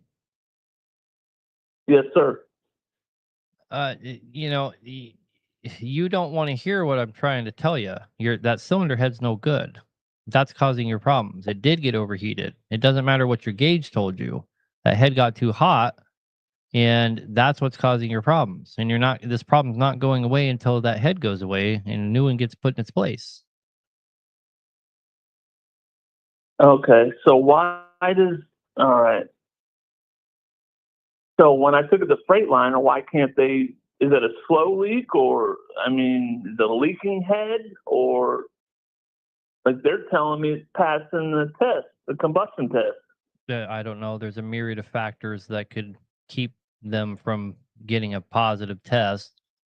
But what you're describing is a cylinder head pressuring up the cooling system problem. That's what you're describing, right? So I'm just going with what you're describing, and you're giving me a symptom. I'm giving you a cause.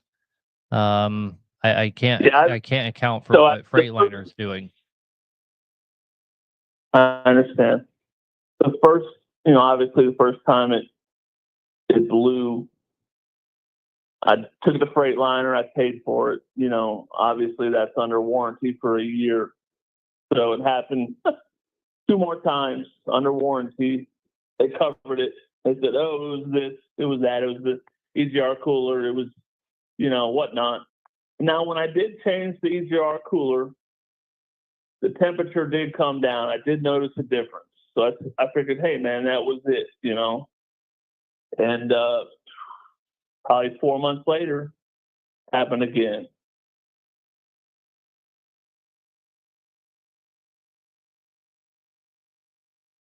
How hot does it run?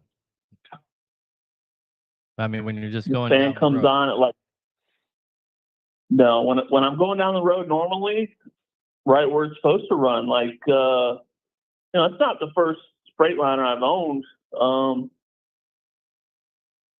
It's running well below 200 normally, and then the fan comes on at like, I don't know, 210, 215. Cools it right down, no problem. No problem. Well, and I mean, you're leaving some wiggle you're leaving some wiggle room there for it to not be the head, but the symptoms that you're describing are a cylinder head. So every shot I've took it, no, I just didn't take it to one shop. I've taken it to multiple shops. And every one of them's got them scratching their head because, like you said, they're saying it's the head gasket, but then everything they check says no.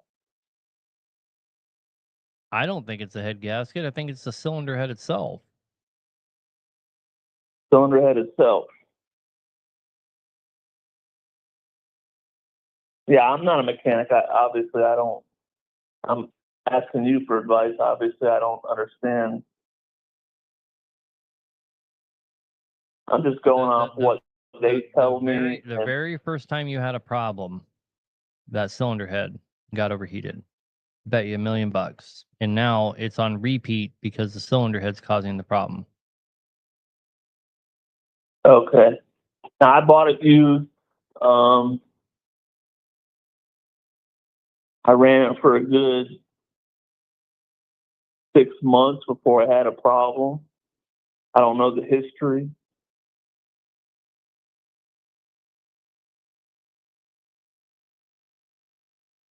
But sure, you could have picked it up like that for sure. But it's a smaller engine, doesn't make near the compression that the bigger ones do, near the pressures. It certainly could. The symptoms sound like the cylinder head, and it certainly could be the cylinder head. And it's only really getting after you when your thermostats are wide open. Under boost. Yeah, could be that too. When that head's full of boost. Because I think, yeah. Because when they're testing it, when I pulled in, it was just idling. And I don't know, it's got me. But is there a way to the coolant reservoir? I read something where it says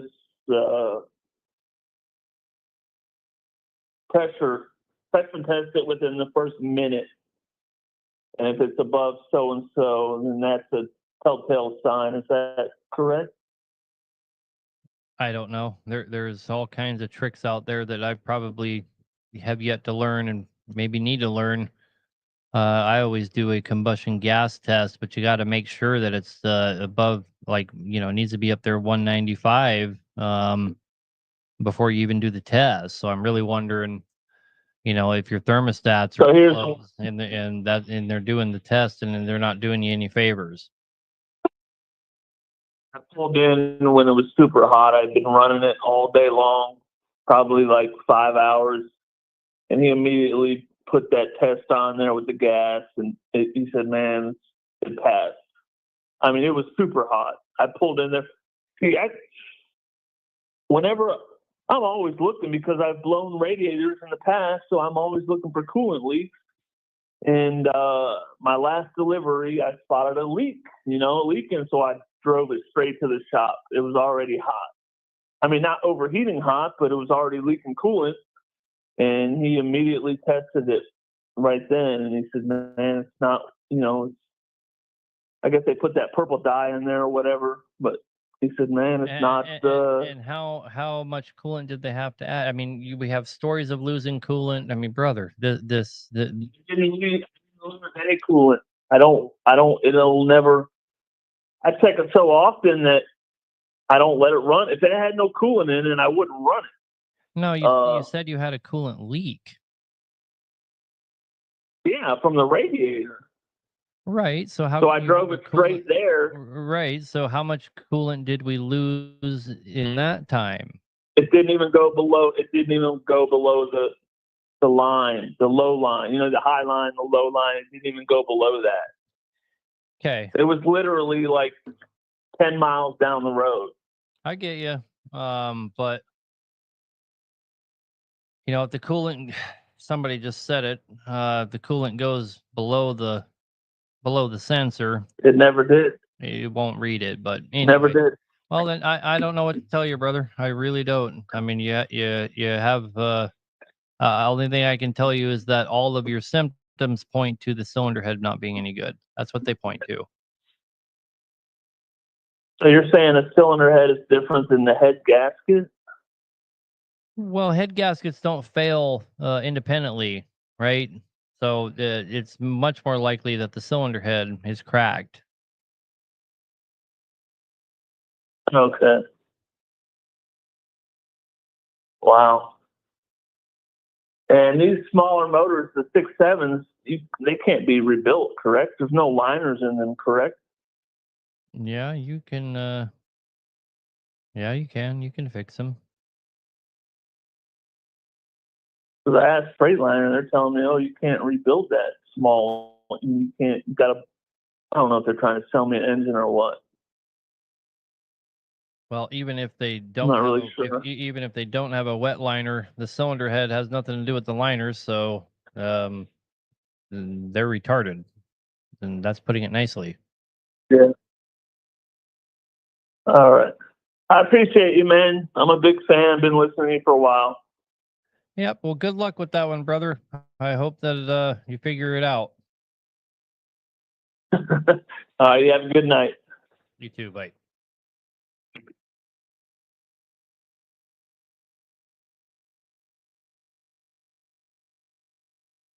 Ugh.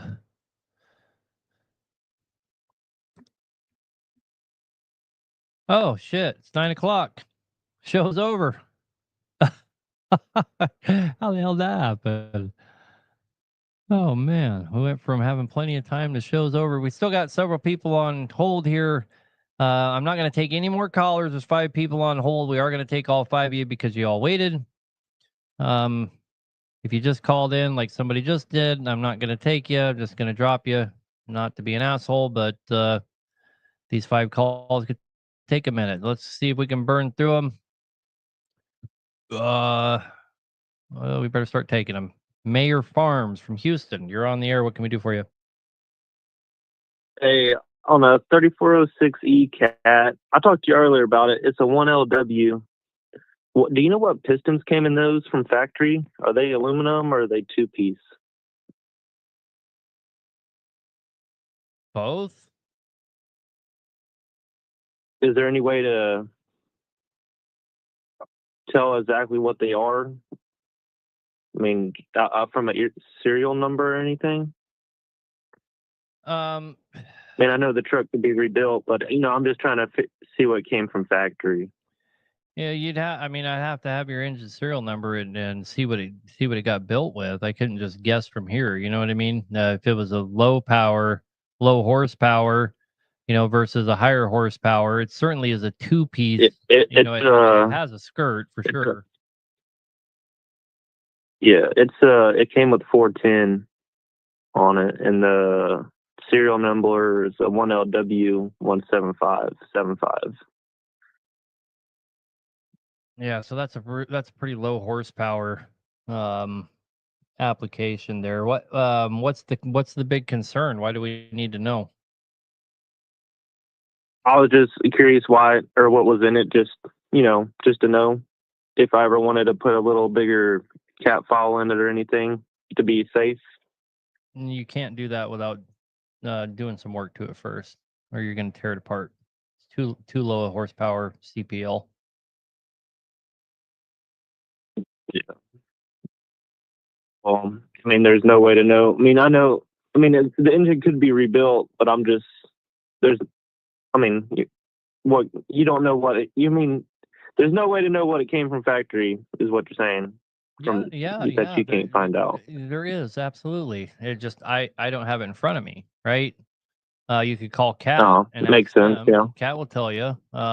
If it was me, I would call Highway and Heavy Parts, give them the engine serial number, and I would just ask them, what's the parts list I need to change to have this thing be a 550? And when they give you that parts list, that's all the stuff that's not compatible in your current engine, right?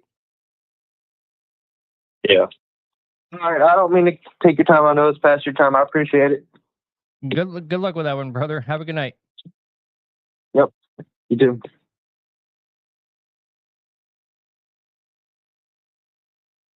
All right, we're gonna go straight to the next guy. You're on the air. What can we do for you? Hey, Aaron, thanks for taking my call, buddy. I'll make it quick. I've got a 2007 P379 with a ACERT NSX model, and I had a local mechanic here tuck me into doing a IVA delete. Just said it would eliminate some issues, but since I've listened to some of your videos and stuff, and you had mentioned you really need to drop the compression down if you do a IVA delete. What is your thoughts, and can you elaborate on that a little more? Well, first of all, everybody that deletes the VVAs, well, not everybody, but most people delete the VVAs because they have VVA problems. In other words, they're throwing VVA codes, and it derates the engine when you throw a VVA code. So guys get frustrated with it and delete it. And 99.9% of the time, it's the internal harnesses need to be changed. They have a finite life. It's like 250,000. You're supposed to do them or something like that. That almost always cures the problem. If a guy is willing just to do his internal wiring harnesses, his VBA problems almost always will go away, and he can just, get another 300,000-400,000 out of it before he starts to have problems again. But people just go to deleting them instead. When you delete them, Yeah, I wasn't having any problems. No engine lights or anything. Wasn't having any issues. He just told me that it would eliminate problems if we went ahead and deleted them. right? So what you're really asking me is, why do I think it's a bad thing? And I'll just give you a simple version. A simple version is you have to look at what the function of the VBA is, and the VBA is what it does is it releases when on the compression stroke, as it's starting to rise up in the bore, the VBA will hold it open for just a second and let some of that gas out. And what it's doing when it does that is it's lowering the internal temperature by about 10 to 20%, depending on how hot the engine is at the time. So what does that do in turn? Well, you're raising the internal temperature 10 to 20%. And the reason they did that was because it works. It reduces NOx emission by a substantial amount. So that was the purpose of it. Well, when you eliminate it, you are raising the internal temperature dramatically, and it tends to crack out the heads and makes the liners walk around and breaks rings, and it just causes all kinds of fucking problems for them. Gotcha. Would you? I think you just back those off. I don't think it's actually a delete. And don't they just back them off? Would you recommend having those reinstalled? Yeah, I would have them working properly. They don't harm you in any way, shape, or form. The engine runs great with them working. Okay. Well, thanks for taking my call, Aaron. Appreciate it. Have a good night, man. All right, thanks.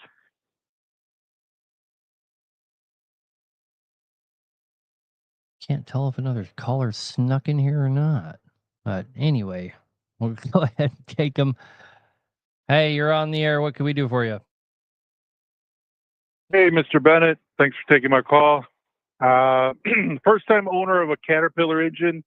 I bought it at an auction. The 2006 MXS, bone stock, nothing done to it. I want to be proactive with it.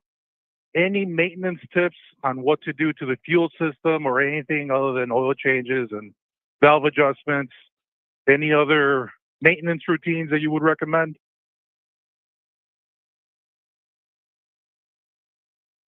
Sorry, what engine was it again? So I bought a truck at an auction, right? Bone stock. I've never owned a Caterpillar engine. It's a 2006 MXS, compound turbo. It's running great. I'm trying to be proactive with the maintenance. Like check valves, anything like that you would recommend changing out as maintenance? Yeah, change the coolant. So you start out with brand new coolant, and synthetic oils does wonders for those older engines. But just being on top of the oil in general, that's really the only two things you got to worry about on any engine on planet Earth, pretty much. As far as just throwing random parts at it, there's no reason to do that. Throwing check valves or injectors or changing turbos. There's no sense in doing any of those things, right? Like, for example, like the VVA, like the previous guy, the harness. I've never touched it. I just got the truck. Is that something I should swap out before it gives me problems? If it's not a big deal to swap out? No, it's not a big deal to swap out. If you start having problems, what I'm trying to say is when guys have VVA problems, they lean towards deleting them instead of doing the internal wiring harnesses. So what I'm saying is if you start to have problems, do the internal wiring harnesses. I'm not saying go do them in advance. What if you have another 15 years on those wiring harnesses? You're just throwing throwing money away. One more question. It's a 475 horsepower. You've mentioned that engine has the equipment to crank it up to 525. Would you recommend a retune? 550. Would you recommend a retune or a rewrite from Peterbilt? No, you just have them. Just have them flash it with a 550 tune. They can do that, no problem. Okay. Sweet. All right. Well, thank you for your time. Have a good night, brother. You too. Bye.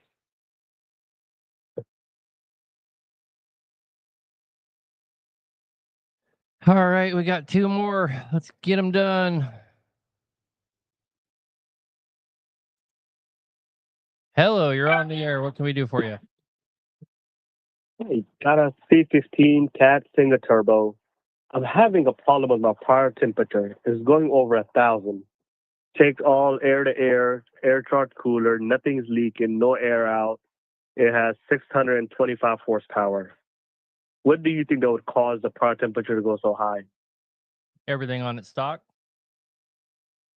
Everything stock, yep. Well, it used to be a twin turbo, but from twin turbo, whoever had this truck before me, they put it to a single turbo. That's far from stock, brother. Yes.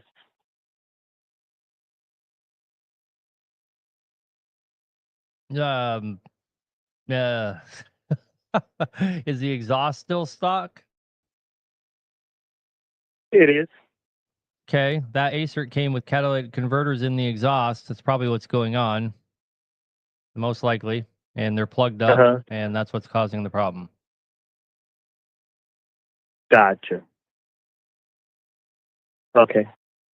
Okay. Thank you. Have a good night, brother. You too. You can't say it's stock and then tell you it only has one turbo. Oh, God. I need to go home. All right, last caller. You're on the air, brother. What can we do for you? Hey, how you doing? My question is about CAT ECMs. I'm trying to repower my Peterbilt. It's got an ISX in it right now. I've called Custom Truck, and they have the harness for a 70 pin. And I was thinking about putting an MXS in mine, which, from my understanding, is a 120 pin. So I'm trying to reach out to you to kind of explain if that can work, or what do I need to do to get an MXS engine in my truck. No, that's not how it works. The 70 pin, it's that 120 pin is 70 pin on the side where it matters. So you're good to go. Good to go. Okay, and then last question. I did find a BXS that's been single turbo, just rebuilt with 16-to-1 compression. Listen to your show today. It kind of seems like BXS is not the way to go. What do you think about that setup that it is right now? That's my favorite engine, man. I wasn't trying to give that impression. If I was gonna give you, if I was gonna give you any advice, I would probably say, if you're gonna use custom truck, I would go the distance with them, and I would get everything that they offer for that. And you'll thank me later. I wouldn't just get the harness; I'd get whatever they have to offer for it to do that repower.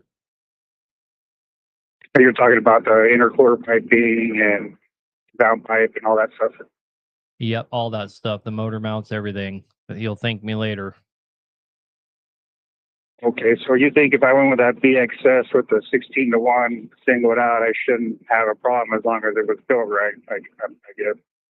Yeah, but that last caveat you threw in there is a big factor. So I have no clue, right? Yeah, gotcha. I shouldn't have any problem with this highly modified engine as long as it was built right.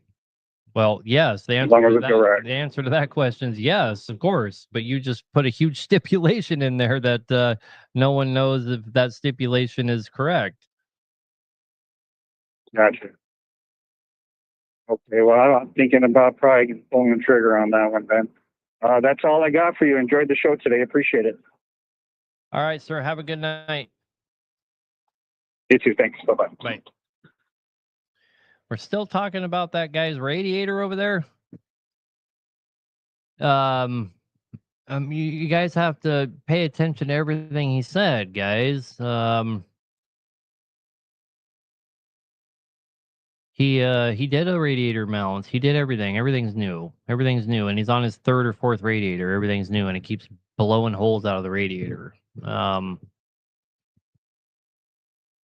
Oh, maybe you guys are talking about this Dana guy's radiator.